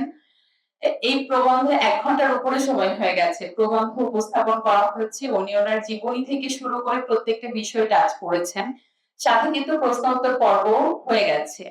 এবং আমার পরে আছেন হচ্ছে ডক্টর আমাদের ম্যাডাম আয়েশা ম্যাডাম আছেন। তো আয়েশা ম্যাডাম হচ্ছে তার জীবনের বাস্তব অভিজ্ঞতা, যেহেতু তিনি ওনার ছাত্রী ছিলেন, তো ওনার বাস্তব অভিজ্ঞতা এবং ওনার কিছু স্মৃতিচারণ করবেন। তো এই দুয়ের মাঝখানে কি আমার আসলে কিছু বলার থাকে? আমার কাছে মনে হচ্ছে যে বলার আর কিছু নেই, কারণ ডক্টর আহমেদ হোসেন দানি সম্পর্কে আমাদের যা জানার ছিল ওনার প্রবন্ধে আমরা জেনে নিয়েছি এবং উনি কেমন মানুষ ছিলেন, ওনার সংস্পর্শে আমাদের কেমন লাগতো, বা ওনার সংস্পর্শে যারা কাজ করেছেন, যারা ওনার কাছ থেকে সরাসরি শিক্ষা গ্রহণ করেছেন, তাদের অভিজ্ঞতা কি, এটা আমি আমার পরে যে বক্তা আছেন উনি বলবেন। সাথে আবার দুপুরও হয়ে গেছে, খাবারের সময় হয়ে গেছে, এখন বক্তব্য খুব বেশি ভালো লাগার কথা না, তিতা লাগার কথা, তারপরেও কিছু না বললে নয়, এই জন্যই বলা। তো আমি প্রথমেই বলে নিই যে যারা এখানে উপস্থাপনা করছেন আমার আগে এবং পরে, তাদের মাঝে আমি খুব সামান্য একজন ব্যক্তি। ওনাদের সামনে আজকের মূল বিষয় নিয়ে কোনো কথা বলাটাও এক পর্যায়ে এক ধরনের ধৃষ্টতার মধ্যে পড়ে, তবুও সেই ধৃষ্টতাটা আমি দেখাচ্ছি। আমার জানা, আমার জ্ঞান, আমার অভিজ্ঞতা এই সবকিছু তাদের চেয়ে তুলনামূলকভাবে অনেক কম। আমি মূলত পড়াশোনা করেছি ঢাকা বিশ্ববিদ্যালয়ে, আমার বিষয় ছিল ইংরেজি। ইতিহাস বা প্রত্নতত্ত্ব নিয়ে আমার তেমন কোনো পড়াশোনা নাই। আমার সামনে যে শিক্ষার্থীরা বসে আছে, আমি এখানে বসে বসে ভাবছিলাম যে ওরা অনেক লাকি, ওরা অনেক ভাগ্যবান এবং ভাগ্যবতী যে এত কম বয়সে তারা এমন গুণী একজন মানুষ সম্পর্কে জানতে পারছে। আমরা যখন ছোট ছিলাম তখন কিন্তু এরকম কোনো স্মরণ সভার আয়োজন আমরা দেখিনি। আমরা বইয়ে পড়তাম, আমাদের শিক্ষকরা যদি ক্লাসে কিছু বলতেন সেটা শুনতাম এবং শুনে শুনে আমরা কিছু ধারণা নিতাম। ঠিক তেমন ভাবে আমি ডক্টর আহমদ হাসান তানি সম্পর্কে প্রথম জেনেছি আমার বিশ্ববিদ্যালয়ের শিক্ষক সৈয়দ মঞ্জুরুল ইসলাম স্যারের কাছ থেকে। আপনারা সৈয়দ মঞ্জুরুল ইসলাম স্যারের নাম অবশ্যই শুনে থাকবেন। স্যার চলে গেছেন আমাদেরকে রেখে। আমি গর্ববোধ করি যে আমি স্যারের শিক্ষার্থী ছিলাম, স্যারের ছাত্রী ছিলাম। স্যারের অনেক ক্লাস আমি করেছি, একেবারে প্রথম বর্ষ থেকে মাস্টার্স পর্যন্ত স্যারের ক্লাস আমি করেছি। তো স্যারের ক্লাসে একদিন গল্প করছিলেন যে এরকম একজন শিক্ষক আমাদের ইউনিভার্সিটিতে ছিলেন, স্যারের কথা বলছিলেন, স্যারের কথা বলছিলেন। স্যারের কাছ থেকে প্রথম জানা, গতকাল আমি ডক্টর মোহাম্মদ আতাউর রহমানের সাথে কথা বলছিলাম। তো উনি ফোনে কথা বলতে বলতে আমাকে বলছিলেন যে খুব আবেগ আপ্লুত হয়ে বলছিলেন যে গানি স্যার রাজশাহীতে যেখানে কাজ করছেন, যেখানে কিউরেটর হিসেবে ছিলেন বরেন্দ্র গবেষণা কেন্দ্র, বরেন্দ্র গবেষণা কেন্দ্রে, তো সেখানে উনি আপনি মনে হয় পিএইচডি করছেন, রিসার্চ করছেন। তো উনি বলছিলেন যে আমি খুব গর্ববোধ করছি যে এরকম একটি প্রতিষ্ঠান যেখানে গানি স্যারের পা পড়েছে সেখানে আমি কাজ করেছি বা আমি সেখানে পড়াশোনার সুযোগ পেয়েছি, রিসার্চ করছি। ঠিক তেমন ভাবে উনি আয়েশা ম্যাডামের কথা বলছিলেন। আয়েশা ম্যাডাম হচ্ছে শিক্ষার্থী। তো আমি হাতড়ালাম যে আমি আসলে কোনভাবে সম্পৃক্ত, আমি কিভাবে নিজেকে এই বিষয়টার সাথে সম্পৃক্ত করতে পারি। তো আমিও কিন্তু আমার সম্পর্কটা খুঁজে পেয়েছি যে স্যার যে ইউনিভার্সিটি টিচার ছিলেন, আমি সেই ইউনিভার্সিটির কোনো না কোনো সাবজেক্টের অবশ্যই শিক্ষার্থী ছিলাম, সেই হিসাবে স্যার আমার স্যার হন। একই সাথে আমি সংস্কৃতি বিষয়ক মন্ত্রণালয়ে কাজ করছি, এই প্রায় 2 বছর হলো। মন্ত্রণালয়ে কাজ করার সুবাদে এরকম অনেক গুণীজন, শুধুমাত্র প্রত্নতত্ত্ব নয়, আমরা আর্কাইভস থেকে গুণীজন পেয়েছি, আমরা বাংলা একাডেমি থেকে পেয়েছি, আমরা গ্রন্থ কেন্দ্র থেকে পেয়েছি, আমরা শিল্পকলা একাডেমি থেকে পেয়েছি, আমাদের যে 21টা দপ্তর সংস্থা আছে আমাদের মন্ত্রণালয়ের অধীন। তো সবার সম্পর্কে দেখা যায় যে বিভিন্ন প্রোগ্রামে অ্যাটেন্ড করতে করতে বা বিভিন্ন প্রতিষ্ঠান নিয়ে কাজ করতে হয়, প্রত্যেকটা প্রতিষ্ঠান নিয়ে আমাদেরকে কাজ করতে হয়। তো এই কাজ করতে করতে কিন্তু আমরা অনেক কিছু জেনে যাই আর কি, আমাদেরকে জানতে হয়, কাজের সুবাদেই জানতে হয়, আগ্রহ না থাকলেও জানতে হয়। আর যদি আগ্রহ থাকে তাহলে তো জানার কোনো সীমা থাকে না। তো আমি প্রথমেই বলি যে আমরা যদি এদেশে এই গানি স্যারের কথা বলতে চাই, তো আমরা এই দেশে জন্মগ্রহণ করেছি, এই কারণে বাংলা, বাংলার মাটি, বাংলাদেশ, বাংলার আকাশ বাতাস সবকিছুর জন্য কিন্তু আমাদের অনেক প্রেম, অনেক টান, অনেক ভালোবাসা। কিন্তু গানি স্যার কিন্তু এই বাংলার মানুষ ছিলেন না। বাংলার মানুষ না থাকা সত্ত্বেও বাংলার ইতিহাস, বাংলার মাটি, বাংলার ভূমির জন্য ওনার যে টান ছিল, এই টানের কারণে উনি যখন দেশভাগ হলো, আপনারা শুনেছেন ইতিমধ্যে এবং আপনারা জানেনও, তো দেশভাগের সময় কিন্তু উনি ওনার জন্মস্থানকে ছেড়ে চলে এসেছেন আমাদের এই পূর্ব পাকিস্তান, তৎকালীন পূর্ব পাকিস্তান, আমাদের বাংলাদেশে। এবং বাংলাদেশে এসে বাংলার মাটি নিয়ে গবেষণা করেছেন, উনি ইতিহাস নিয়ে গবেষণা করেছেন। তোমরা দেখেছো, আমি শুনেছি এখানে বসে যে শিলালিপি তোমরা দেখেছো, স্যার শিলালিপি নিয়ে গবেষণা করেছেন, স্যার এখানকার ইতিহাস নিয়ে গবেষণা করেছেন, স্যার মুসলিম সাহিত্য নিয়ে গবেষণা করেছেন, স্যার ঢাকাকে নিয়ে গবেষণা করেছেন, স্যার মহাস্থানগড়, ময়নামতি, বিভিন্ন যে প্রত্নতাত্ত্বিক নিদর্শন আছে এই নিদর্শনগুলো নিয়ে কাজ করেছেন। আমরা কি দেখি, আমাদের একটা ভ্রমণ পিপাসু মন আছে, আমরা জানতে পছন্দ করি, আমরা চোখ দিয়ে দেখতে পছন্দ করি, কিন্তু আমরা যেটা দেখছি বা যেটা জানছি এটাকে এই ভেতর থেকে, মাটির ভেতর থেকে মাটি খুঁড়ে এই বিষয়গুলোকে নিয়ে আসার জন্য যারা কাজ করেছেন তাদের মধ্যে কিন্তু দানি স্যার অন্যতম। বিশেষ করে এশিয়া এবং দক্ষিণ এশিয়ার জন্য তার অবদানকে অস্বীকার করার বা তার অবদানকে অ্যাভয়েড করে চলে যাওয়ার আমাদের কোনো সুযোগ নেই। তিনি সবার উপরে সবসময় অবস্থান করবেন। দানি স্যারকে কিন্তু মানে আমরা এভাবে আখ্যায়িত করতে পারি, উনি ছিলেন হচ্ছে মাটির গোয়েন্দা। আমরা অনেক ধরনের ডিটেকটিভ দেখি না, সয়েল ডিটেকটিভ যদি আমরা বলি তাহলে ঠিক তেমনই একজন গোয়েন্দা ছিলেন উনি। আমরা বইয়ের পাতায় ইতিহাস পড়ি, কিন্তু বইয়ের পাতায় সেই ইতিহাসটাকে আনার জন্য যারা কাজ করে যান, যারা এই ইতিহাস তৈরির কারিগর বা যারা ইতিহাসটাকে বিশ্ববাসীর কাছে, আমাদের কাছে উন্মুক্ত করেন, উন্মোচন করেন নতুন একটি দরজা, তাদের মধ্যে মধ্যে অন্যতম দক্ষিণ এশিয়ার জন্য, বিশেষ করে বাংলার জন্য কাজ করেছেন আমাদের দানি স্যার। ওনার অবদানকে যদি আমরা বলতে চাই, ইতিমধ্যে বলা হয়ে গেছে, আমার আর নতুন করে মানে আমি যা জানি সেই কথাগুলো অনেক কিছু এখানে বলা হয়ে গেছে। উনি রাজশাহীতে কাজ করেছেন, উনি ঢাকা বিশ্ববিদ্যালয়ের শিক্ষক ছিলেন, এরপর উনি আমাদের যে জাতীয় জাদুঘরের কিউরেটর ছিলেন অনেকদিন, জাতীয় জাদুঘরের সংস্কার, সংরক্ষণ, জাতীয় জাদুঘরের বিভিন্ন স্থাপনাকে মানুষের দেখার জন্য, মানুষের জানার জন্য, বোঝার জন্য উপস্থাপন করা, এই কাজগুলো কিন্তু উনি খুব ভালোভাবে করে গেছেন এবং ওনার কারণে কিন্তু আমাদের জাদুঘর অনেক বেশি সমৃদ্ধ হয়েছে। এরপর 1962-তে উনি পাকিস্তানে চলে যান, সেখানেও কিন্তু ওনার এই একই কাজ, একই ধরনের কাজে উনি করে গেছেন মৃত্যুর আগ পর্যন্ত। তো ওনার অবদানকে আমরা আজকে স্মরণ করছি। ওনার অবদানকে স্মরণ করতে গেলে আমি মনে করি যে এখানে যতটুকু আলোচনা হচ্ছে সেটা হচ্ছে একটা মহাসাগর থেকে যদি এক গ্লাস পানিকে উঠিয়ে আনা হয়, ঠিক যতটুকু আলোচনা হয় আমার মনে হয় তার চেয়েও কম আলোচনা আমরা এখানে ওনার সম্পর্কে করতে পারবো। তারপরও তাকে স্মরণ করেছি আমরা। আমরা আমরা হচ্ছে তুচ্ছ মানুষ, আমি কিন্তু আমজনতা, আমরা সাধারণ মানুষ। সাধারণ মানুষ হিসেবে যদি তার অবদান, তার কাজ, তার প্রেক্ষাপটে যদি আমি আমাকে তুলনা করে, আমি অন্য কারোর কথা বলবো না, সবাই অনেক সমৃদ্ধ আমার চেয়ে আমি মনে করি।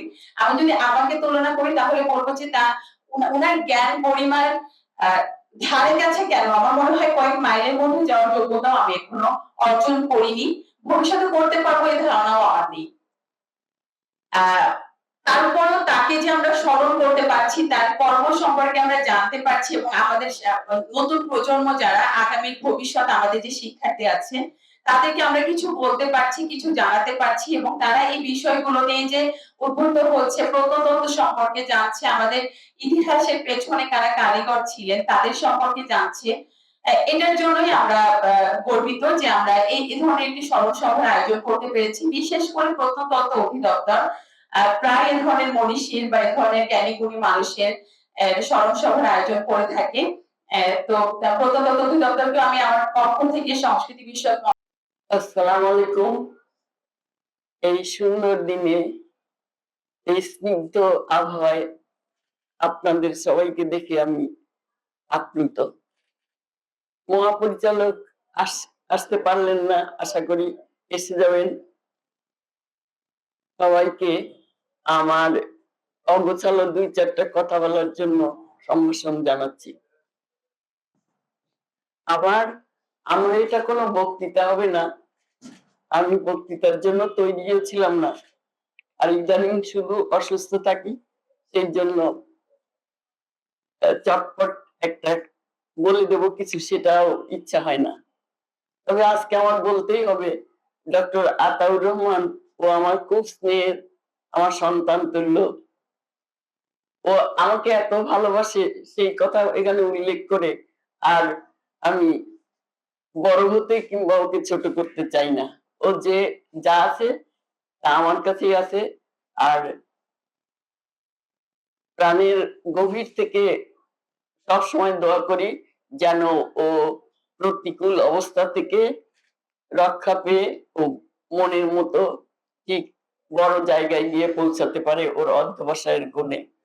আজকে যার কথা বলতে বলা হয়েছে তার কথা কি বলবো, এত বড় একজন মানুষ, কিন্তু আমি কেন জানি বড়কে দেখে বিস্মিত হই না, বড়কে দেখে ভয় পাই না। হয়তো রাক্ষস খোকস নাই, থাকে, আমি তাকেও ভয় পেতাম না। কিসের জন্য যেন এই ছোট্ট একটা মানুষ, ক্ষুদ্র একটা শরীর নিয়ে চলাফেরা করি, কাউকে চেনাতে চাই না আমার নিজেকে। আর চিনতে চাওয়া যদি আমার প্রয়োজন হয়, সেটা আমি উদ্ধার করেই ছাড়বো। এই ক্ষেত্রে প্রফেসর আহমদ হাসান গানি আমার কাছে পরিচিত হয়। আমার লোভে, আমার আগ্রহে, আমি জানবো, এইটাই ছিল আমার মনে। আমি কোনো সময় কল্পনা করি নাই যে যেই দিন আমি তাকে দেখছি কিংবা যে সময় কথা বলছি তার পূর্ব প্রস্তুতি কোনো কিছুই ছিল না। আহমদ হাসান দানি তার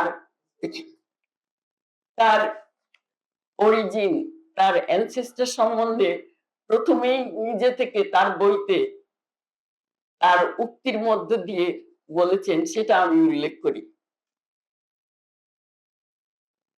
His opinion, the Muslim had come to Bengal with their developed civilization of Islam as their heritage, and they meant to settle down in the country in order to establish a new home for themselves.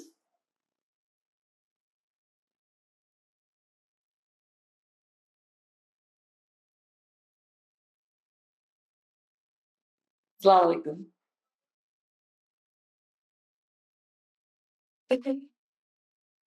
তাদের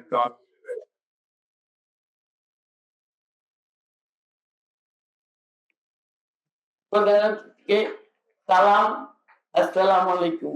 তার কথা শুনবো, খুব আনন্দ লাগছে যে সে সৌভাগ্য থেকে বঞ্চিত হলাম না।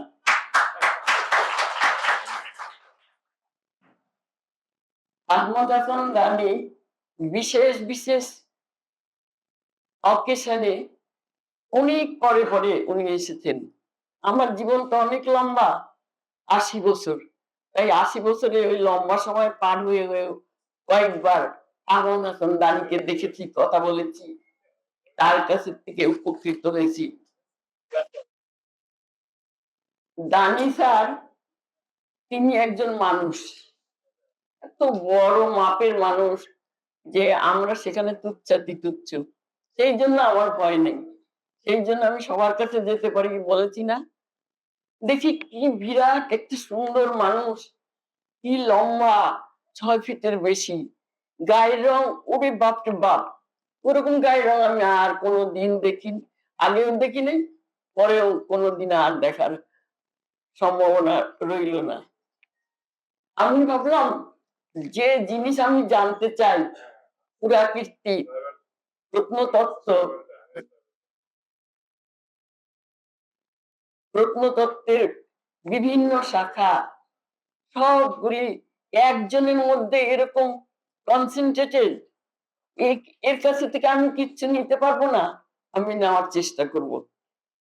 তারপরে আমি গিয়ে নিজের পরিচয় দিলাম, দিয়ে আমার আমার সাথে থাকা, আমি প্রথম বই লিখছি তার ছবি সহ অ্যালবাম, সেই অ্যালবাম আমি তার সামনে ধরলাম, ধরে দেখি কি এত গভীর ভাবে মনোযোগ দিয়ে দেখছে, দেখে প্রত্যেকটা জিনিস আবার আমাকে জিজ্ঞেস করছে।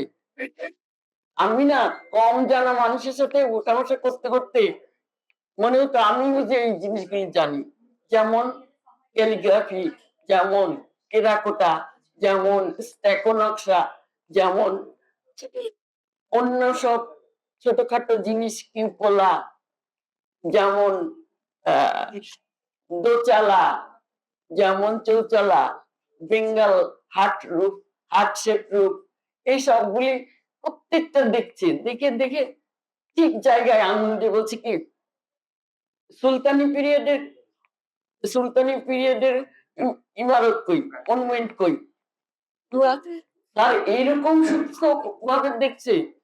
হ্যাঁ স্যার, আমার কাছে, আমি কিন্তু সব বাংলায় কথা বলছি, তার ইংরেজিতে বলছে। তারপরে আমি বলছি স্যার সব সব আমি বলবো, আচ্ছা বলতো যে সুলতানি সুলতানি ম্যাউসোলিয়াম টুম্ব কোথায় আছে, কোনটা, কেন খান জাহানের ম্যাউসোলিয়াম সুলতানি আমলের, আরো আরো আছে, বলতে পারবো, এই দেখেন এই দেখেন, তাকিয়ে থাকলো, আমাকে ছবি দিতে পারবা, হ্যাঁ আমি দিতে পারবো। তারপরে উনি ওই প্রসঙ্গে চলে ওই প্রসঙ্গ থেকে বাদ দিলেন। তারপরে আমি দেখলাম যে একটা লোভনীয় মুহূর্ত, আমি এইটা ছাড়বো না।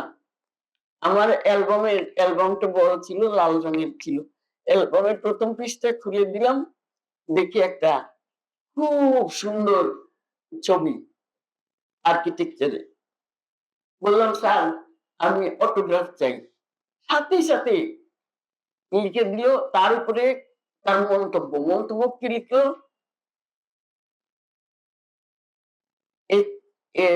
a monograph on tombs, a monograph on tombs, it is very encouraging। তারপরে আহমদ হাসান রানী, আমি এই যে আজকে যেমন কথা উঠলো যে উনি বাংলা জানতেন, অনেক ভাষা জানতেন, আমি তো সেই মুহূর্তে জানি না যে উনি ইংরেজি ছাড়া কিছু জানেন। উনি বললেন যে হ্যাঁ বাংলা, তখন বাংলায় কথা বললেন, হ্যাঁ আমি বাংলা জানি। তো স্যার আপনার নামটা, ওই আহমদ হাসান রানীর নিচে দিয়ে সরিয়া আহমদ হাসান রানী পুরাটা লিখে দিলেন। আমার মনে হলো যে আমি রাজার রাজত্ব পেয়ে গেলাম। সবাই ক্লান্ত, সারা দিনের ক্লান্তি, আমি আমার ব্যাগ, আমার ব্রিফকেসটা নিয়ে ওনার পিছে পিছে ঘুরতেছি, সবার মনে হয়তো অন্য কথা। আপনারা যারা একটু ছবি দেখতে চেষ্টা করেছেন তারা দেখেছেন যে এরা প্রত্যেকে আর্কিওলজিতে চাকরি করে। আহমদ হাসান লারি স্যার দাঁড়িয়ে আছেন, খুব হাসছেন, বুকে ফুল, আমরা কে যেন ফুল লাগিয়ে দিয়েছি, সেই ফুলটা উনি খুলে ফেলেন নাই। পাশে নীলুফার, তার পাশে বিদরা, আর একেবারে শেষে আমি দাঁড়িয়ে আছি। একটা লোক জীবনে যাকে কোনোদিন দেখে নাই, তার কাছে কি জিজ্ঞেস করছে এবং সেই কথাগুলি তিনি পেয়ে গেছেন, এবং আমাকে তিনি তার স্নেহ থেকে বঞ্চিত করবেন না, আমি বুঝতে পেরেছি। তারপরে আরেক দিনের কথা, সেটা হলো হোটেল ইন্টারকন্টিনেন্টালে সার্কের অনুষ্ঠানের সার্কেস অনুষ্ঠানের একটা অংশ, সেটা হলো ইসলামিক আর্কিওলজি। সেই অনুষ্ঠানে যেহেতু লেখা আছে প্রফেসর ঢাকা ইউনিভার্সিটি, চেয়ার করতে দিয়েছে আমাকে প্রথম অংশে। আমি তো তখন ছেড়ে নেওয়াকে দেবাসী, যে আমি তো দাঁড়াতেই পারবো না, ঠকঠক করে কাঁপতে থাকবো, তবু আমাকে এইটা করতে হবে। তখন আমার বিভাগের চেয়ারম্যান প্রফেসর আখতারুজ্জামান, আমার ছাত্র, সরাসরি ছাত্র, সে বলে না, আপনাকে করতে হবে, আমাদের ঢাকা বিশ্ববিদ্যালয়ের সম্মান রাখতে হবে। ঠিক গেলাম সেখানে, দেখলাম এই যে কথা হলো যে জিঞ্জিরা মহল, সেই সেই সেমিনারে আমি করেছিলাম জিঞ্জিরা মহল, এবং সবিস্তারে এই যে ভুলভাল বলে, সরি, যে পাটের নৌকার বজরার পাটাতন খুলে দিল, পানি উঠে খুরশেটি বেগম আর আমিনা বেগম, লতিফা লুৎফা কি লুৎফা বেগম, এরা সবাই মারা গেল। একেবারে মিথ্যা কথা, এরকম কোনো ঘটনা ঘটে নেই। আর ওই যে আমার আমার ছাত্র ডক্টর আতাউর রহমান বলল, একেবারে ঠিক, এই যে এটা খুলেছি আমি, থ্যাংক ইউ।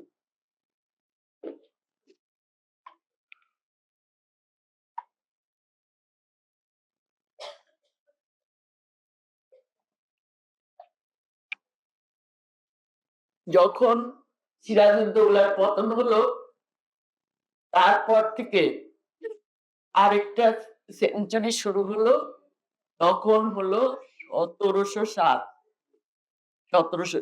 এর মধ্যে কোথায় কে থাকলো কেউ তো বলতে পারে না, এর ইতিহাস তো কেউ লিখে নেই, কোন ইতিহাসে। হঠাৎ গিয়ে এক জায়গাটা শেষ হয়ে গেল সিরাজউদ্দৌলার পতন, সে তার শত্রুরাতে তাকে পরাজিত অবস্থায় শেষ হয়ে গেল, তার শাসন বিলুপ্ত হয়ে গেল। এরপরে আবার গিয়ে সেই সেই শতক শেষ হয়ে গেল, তারপরে 1707-এ আরেকজনের নাম বলছে।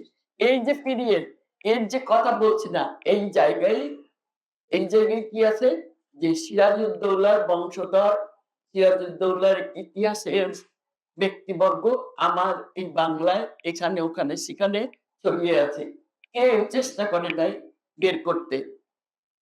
আমি যে ওইখানে জিঞ্জিরা মহল বললাম, এখন বলছে অডিয়েন্স থেকে, তাদের আমি শ্রদ্ধা করব, কোনো ক্রমেই বলবো না যে জানে না, কিন্তু অজ্ঞানতার সাগরে ভেসে বেড়াচ্ছে তারা। এখন গেলে জিঞ্জিরা মহলের অনেক অংশ দেখতে পাবে। কে বলে জিঞ্জিরা মহল নাই?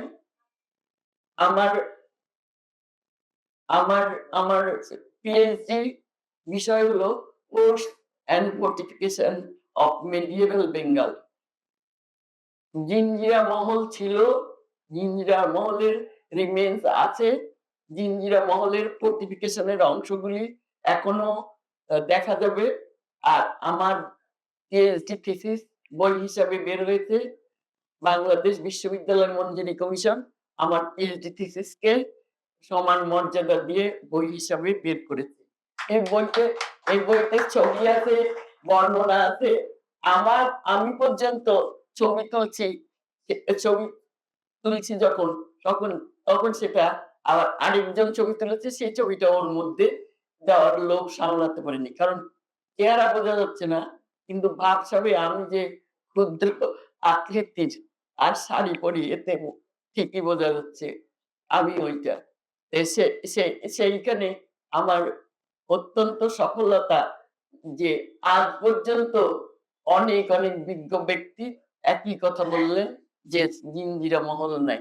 জিঞ্জিরা মহল এখনো যেসব অংশগুলি আছে সেগুলি দেখে একেবারেই প্রমাণ করা যায় যে সেটা ছিল, কতদূর পর্যন্ত ছিল আর কতদূর পর্যন্ত নাই হয়ে গেছে, বিলুপ্ত হয়েছে বোঝা যায়। আমরা যে কেরানীগঞ্জ, এই যে জিঞ্জিরা থেকে বিকালের দিকে দেখা যাবে কি ঠেলা গাড়ি ভর্তি করে করে কি আসছে, চটপটি চটপটি আরেকটা যেন কি খায়, ফুচকা, এগুলি সব গাড়ি আসতেছে, ওগুলি সব ওইখানে তৈরি হয়। প্রাসাদের খুব রুমগুলি, চৌচালা রুম, সেই চৌচালা রুম, সেই রুমগুলি এখনো আছে। সেখানে এখনো ইউনিয়ন বোর্ডের মেম্বার বাস করে। সেখানে টিভি, শুয়ে শুয়ে টিভি চালিয়ে তারা দেখছিল। আমি কাকুতি মিনতি করে বললাম, একটু আমি দেখবো, আপনারা যদি আমাকে একটু ঢুকতে দেন। দয়া করে সম্মানও দেখালেন, উনি নিজেই বের হয়ে আসলেন। ৭টা রুম, চৌচালা ওই রুফ দেওয়া। চৌচালা রুফটা কোথাকার? বাংলাদেশের নিজস্ব স্থাপত্য রীতির অংশ। স্থাপত্য রীতির অংশ কি করে? চৌচালা আমাদের টিনের ঘর, ছনের ঘর হয়। দোচালা আমাদের ছনের ঘর, টিনের ঘর হয়। এইগুলি দেখে সুলতানি আমলেও এর কিছু কিছু জিনিস, এই কিছু কিছু চিহ্ন দেখা যায়। কিন্তু বিস্মিত করে যে মুঘলরা যখন এখানে শাসন করতে আসলো, অবাক করে দিয়ে তারা এই উম একেবারে হতদরিদ্র গ্রামের মানুষের বসবাসের যে গৃহ, চৌচালা, দোচালা, এই মোটিভ তারা গ্রহণ করলো। আর এখনো আগ্রা, ফতেপুর সিক্রেট ইমারতে এই দোচালা আমরা দেখতে পাই। বাংলাদেশে অনেক অনেক মুঘল ইমারতে রিমেন্স এগুলি আছে। আর এই যে কিশোরগঞ্জ, যে শাহ মোহাম্মদ মসজিদের যে প্রবেশ পথ, সেই প্রবেশ পথ এই দোতলা আকৃতির, উম, ছাদ দিয়ে করা। কেমন করে? এর যে সৌন্দর্য, সেই সৌন্দর্য ওই আমাদের বেলায়, আমাদের প্রায় সবার বেলায় এই কথাই খাটে যে দেখা হয় নাই চক্ষু মেলিয়া। যায় দেখে থেকে ঘুরে আসে, কিন্তু চোখ মেলে দেখতে পারে না তো, কারণ ভিতরে তো পুরাকীর্তি, প্রত্নতত্ত্ব, এই শব্দগুলি তো কোনো ঢেউ তোলে না, কোনো অর্থ অর্থ বহন করে না। কেন অর্থ বহন করে না? তারা মনে করে যে ওই গরিব যে খেতে পায় না, ওই তো শুধু ওই রকম ঘরে থাকে। না, ওর ঘরের মধ্যেও এমন ইঞ্জিনিয়ারিং আছে যেটা ওকে হাজার বছর ধরে ওই মোটিভটাকে বহন করে নিয়ে আসতে সাহায্য করেছে। এবং ষাট গম্বুজ মসজিদের ঠিক কেন্দ্রীয় গম্বুজের সারি কি গোল গম্বুজ না, প্রত্যেকটা চৌচালা। আর ষাট গম্বুজ মসজিদের ফাসাদ, সামনের যে নকশা, আহ, চিত্র, দৃশ্য, সেটা কিন্তু এই বক্রাকার। নির্বোধ যারা, বিদ্যা বুদ্ধিহীন, পুরাকীর্তি কাকে বলে, প্রত্নতত্ত্ব কাকে বলে, যে জীবনেও জানে না, তারা ওখানে তাদের চাকরি হয়। চাকরি হয় কি করে আপনারা জানেন?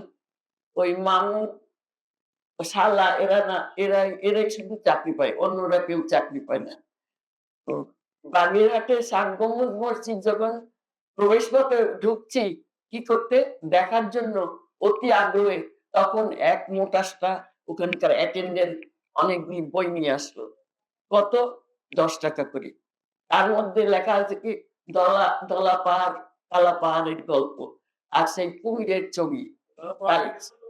কত সুন্দর করে সেগুলি বিক্রি হচ্ছে, আর নির্বোধ মানুষগুলি এইগুলি কিনে নিয়ে আসছে। আর একবারও জিজ্ঞেস করতেছে না এর সাথে পুরাকীর্তির কি সম্পর্ক। সেই দিন দেখলাম ওখানকার কুমির নাকি একটা বাচ্চাকে খেয়ে ফেলেছে, সেই জন্য কুমিরটাকে সরাই নেওয়া হয়েছে। যাই হোক, এগুলি অবান্তর কথায় যাব না। তাকে পাপ করার মতো একটা জিনিস হবে। আহমদ হাসান দানি মানুষ, প্রথমে বলেছি না, মানুষ।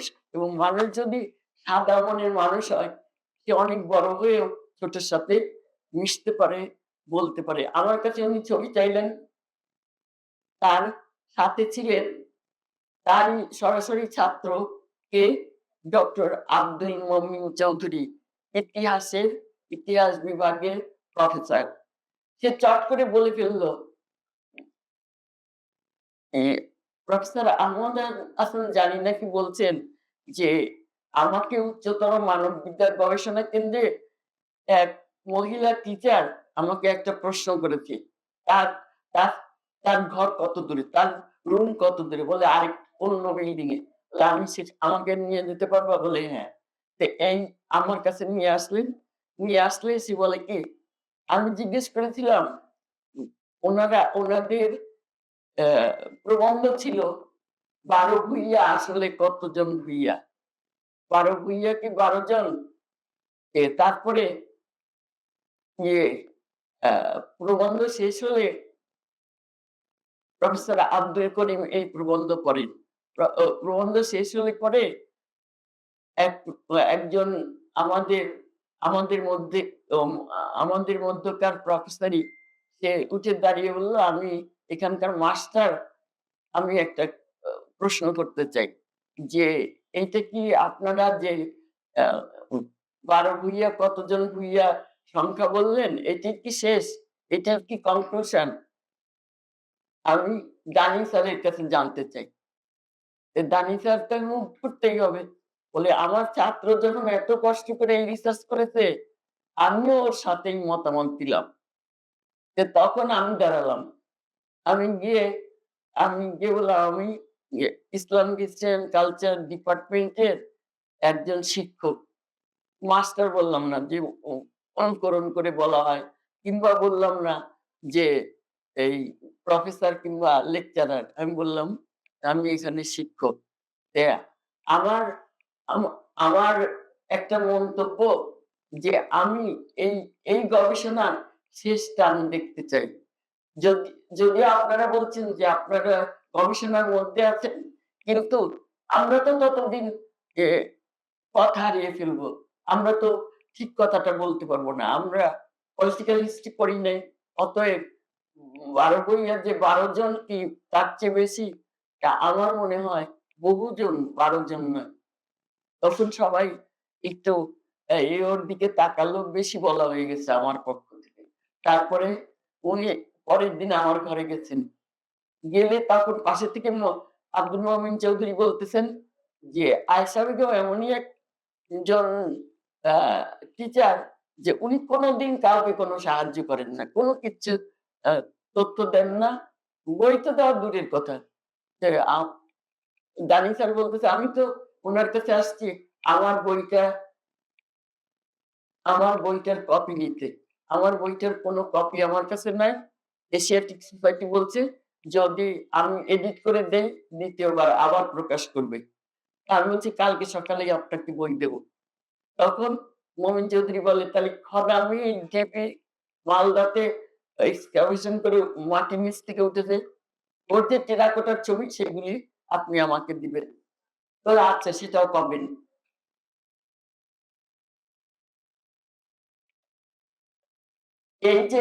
এই যে বাক্য ব্যয়, এগুলি কিন্তু স্বার্থ নিয়ে কথা। কেউ কাউকে আমরা চিনি না, কেউ কাউকে নিয়ে চিনি না। যেহেতু আমি ওনাদের কাছ থেকে যদি তথ্য না পাই, তাহলে আমার এই যে অনুসন্ধিৎসা এক বিন্দুও বড় করতে পারবো না। তাই আমি চেয়েছি এবং পেয়েছি। পরের দিন ছিল হোটেল পূর্বাণীতে ডিনার। লবিতে বসে আছি, আমরা নিচে বসে আছি। চিন দিয়ে আহমদ হাসান দানি নামলেন, অনেকগুলি বই হাতে ধরা। তারপরে উনি কাছাকাছি একটা টেবিলে রেখে আবার উঠে গেলেন, আবার অতগুলি বই নিয়ে আসলেন। রাতে আমরা উঠে গেলাম, যারা ছিলেন সবাই গেলাম। আমি তো বইগুলি পারলে মানে আর কেমন করে দেখা যায়, বইগুলি কিন্তু সব বাঁধা। দেখছি তখন এনামুল হক সাহেবের জন্য ওই বই আনা, বেঙ্গল আর্টের হত্যা কর্তা বিধাতা ছিলেন এনামুল্লাহ। তে উনি বললেন, খবরদার আয়েশা, তুমি কাছে যাও না। রোজ তুমি কাছে যাও না। দূরে থাকো, দূরে থেকে দেখবা। তারপরে মন খারাপ করে এসে বসলাম। দেখি কি দানি স্যার আমার পাশে যে সোফা সেটাই বসছেন। তখন মনে হলো যে একটু মনের কথা হয়তো বলা যায়। আমার দিকে তাকিয়ে বলে কি, আপনারা সবাই এই বই ইউজ করতে পারবেন, লাইব্রেরি থাকবে। আমি বললাম, কোনো ক্রমে ছুঁতেও দিবে না এই বই। মন খারাপ করে বললাম, কোনদিন দিবে না, ছুঁতেও দিবে না। আপনি চান? ঠিক আছে, আমি ইসলামাবাদ গিয়ে আপনাকে বই পাঠাবো। বাইশিপে উনি ৫ টা বই আমাকে পাঠিয়েছিলেন। ৫ টা বই কোনদিন কিনেও নেওয়া যায় না কারো কাছে থেকে। আর উনি কষ্ট করে সেই শিপে আমার জন্য বই পাঠিয়েছেন। বইগুলি দেখলে চোখে টপটপ করে পানি আসে। যে কি যে উপকার হয়েছিল আমার। তখন আমি কি করছি? কিসের কিসের গবেষণা? সমাধি স্থাপত্য, কবর স্থাপত্য। বাংলাদেশের মুসলিম সমাধি স্থাপত্য। সেইখানে পরিবিবি সমাধি, খান জাহানের সমাধি কোনদিন কেউ আলাদা করে দেখে নাই। এই খান জাহানের সমাধি থেকে শুরু করে যত সুলতানি সমাধি সবগুলির ছবি, পারলে যতগুলি পেয়েছি তার ড্রয়িং, আর মুঘল আমলের সমাধিগুলির ছবি তোলা অপেক্ষাকৃত সোজা। মিয়ামতা ফিরোজপুরে উম নিয়ামতুল্লাহ ওয়ালির সমাধি চমৎকার একটা কমপ্লেক্স। শুধু সমাধি না, সমাধি, মসজিদ, কারখানা, একটা কমপ্লেক্স দুর্দান্ত। এমন কমপ্লেক্স যে দিল্লি, আগ্রা, উম, ফতেপুর সিক্রিতে যেমন করে তৈরি করে, যে প্ল্যানে তৈরি করে সেই রকম প্ল্যানের কাছে যেতে চেষ্টা করেছে, কিন্তু আজও দেখা হয়নি চক্ষু মেলিয়া। আমার সমাধি স্থাপত্যের বইয়ে পিছনের পৃষ্ঠায় এই শাহ নিয়ামতুল্লাহ ওয়ালির সমাধি কমপ্লেক্সের ছবি। আর সৌভাগ্যক্রমে হয়তো বংশগত কারণে হতে পারে আমি ছবি তোলার অভ্যেস আমার ছোটবেলা থেকে। সব ছবি এগুলি আমার নিজের তোলা, এবং সে বই ডক্টর আতাউর রহমান অবশ্যই দেখেছে। আর কিশোরগঞ্জের শ্বশুর বাড়ি, কিশোরগঞ্জের উপরে এই চমৎকার চমৎকার ১১ সিংহের দুর্গ, আর শোলাকিয়া ঈদগাহ, আর শাহ মোহাম্মদ মসজিদ, এই এই যে রেয়ার সব ইমারতগুলি, এগুলির ছবি তুলে রেখে কেউ বই প্রকাশ করে নাই আজ পর্যন্ত। এই আমি অতি দুর্বল হয়েও এই কাজ করেছি। এবং ও তখন শাহ মোহাম্মদ মসজিদের কথা বলতে গিয়ে ও বলল অন্য একজনের নাম। আমি যে গিয়ে ছবি তুলেছি আর সেই ছবি দিয়ে বই প্রকাশ করেছি, আর এই গ্রাউন্ড প্ল্যান, এই শাহ মোহাম্মদ মসজিদের গ্রাউন্ড প্ল্যান সম্পূর্ণরূপে একেবারে প্রোটোটাইপ। কিসের? কোন কোন মসজিদের কোন বিখ্যাত ইমারতের প্রোটোটাইপ? এটা হলো এই আগ্রাতে ফতেপুর সিক্রিতে যেভাবে সাজিয়ে গুজিয়ে ইমারতগুলি তৈরি করেছে সেইটার মতো করে। আর এটাতে হয়তো কি নাই, ছাদ আছে কিন্তু সাধ্য নাই।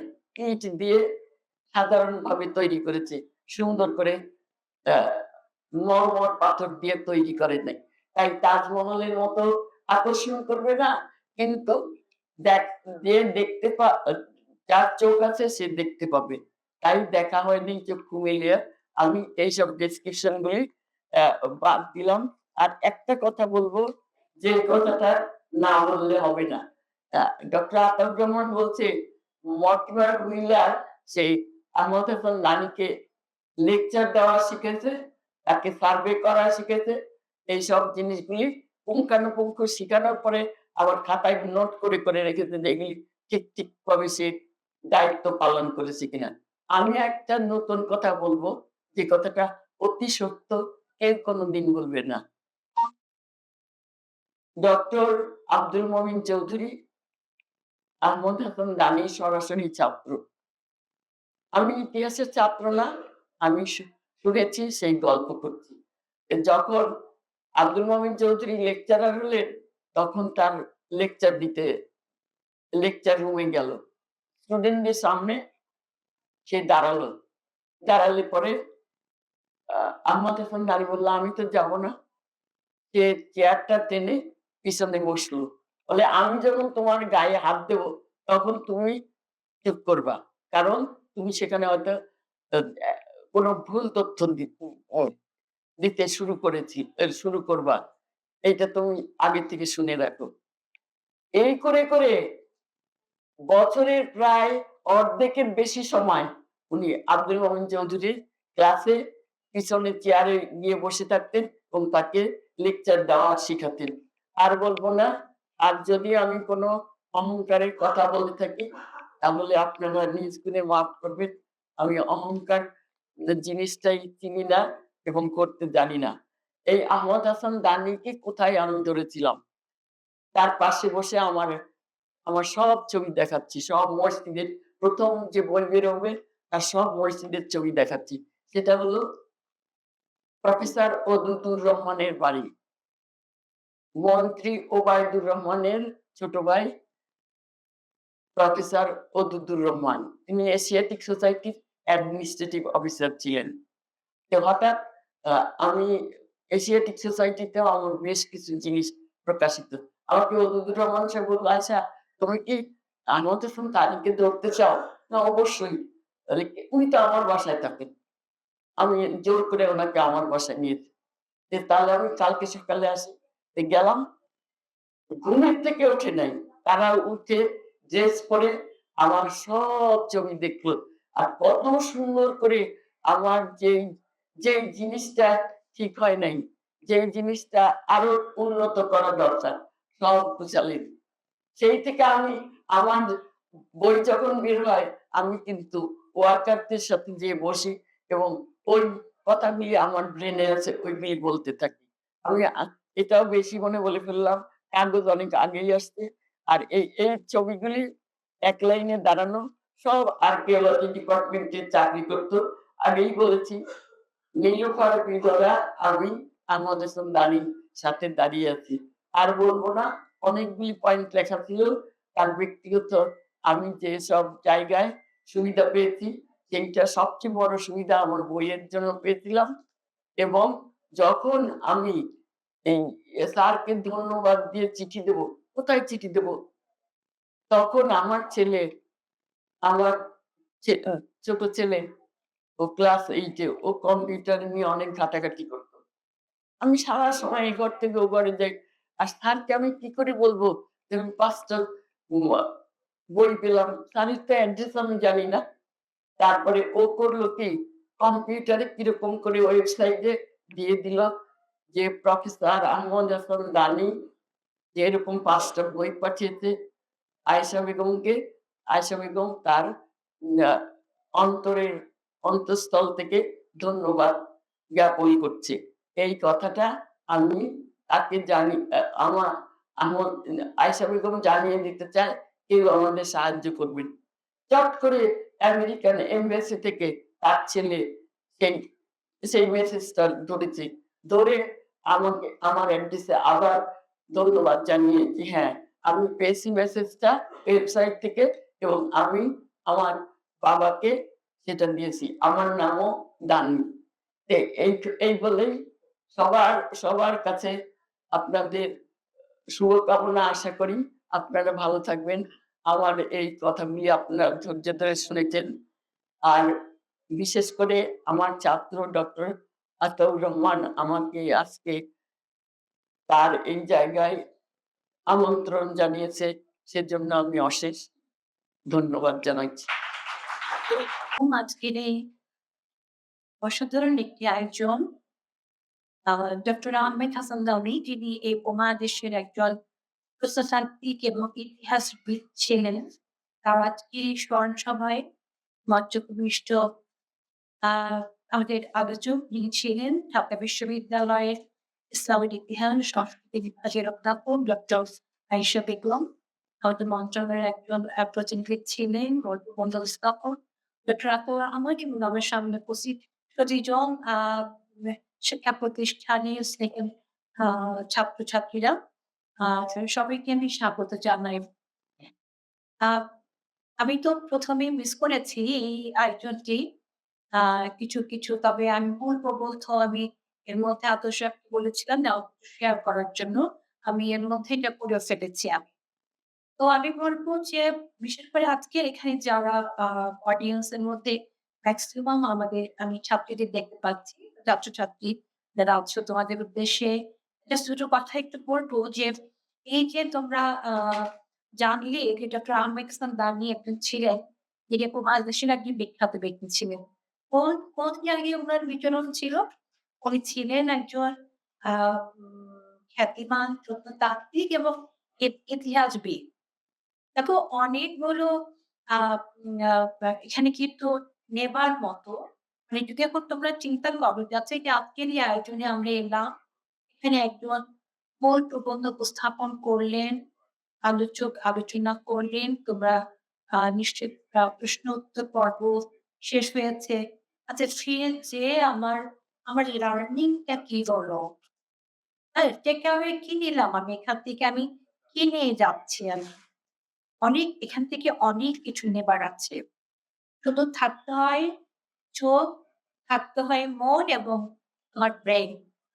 কি নিয়ে যাচ্ছ? ১ম কথা কি যখন তোমরা মূল শুনেছ, সেখানে তার কর্মকার জেনেছ, তার আদর্শ জেনেছ, তাকে সংক্ষেপে জানার একটা সুযোগ পেয়েছ।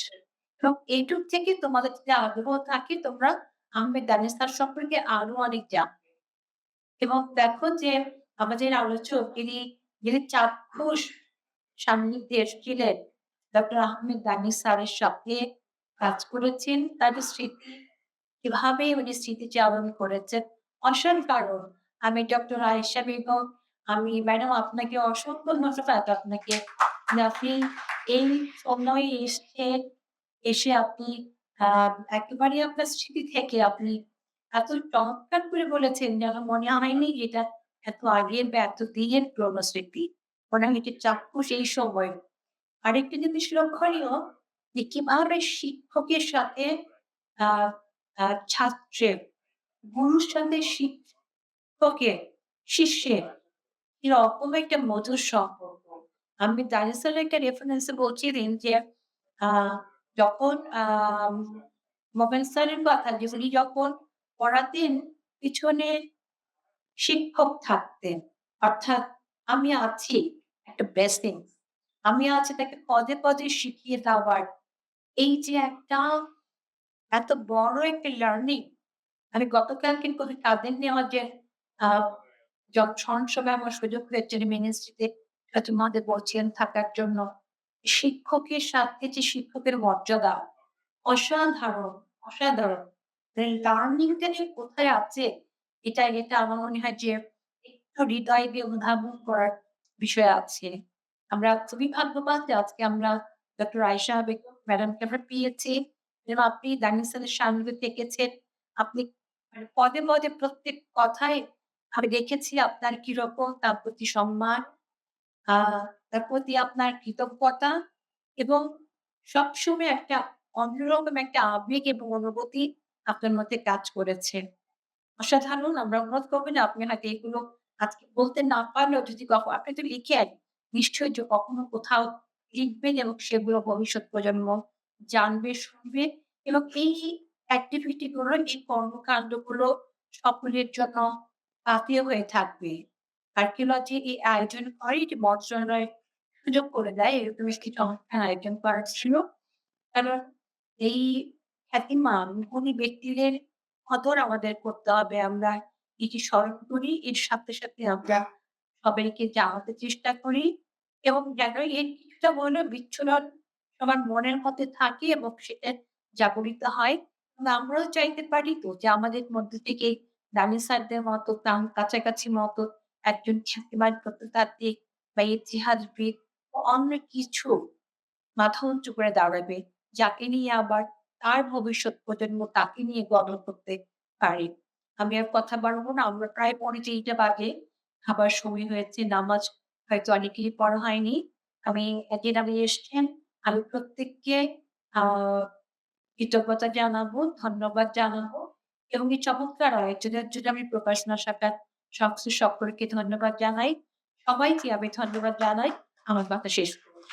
সবাইকে আসসালামু আলাইকুম।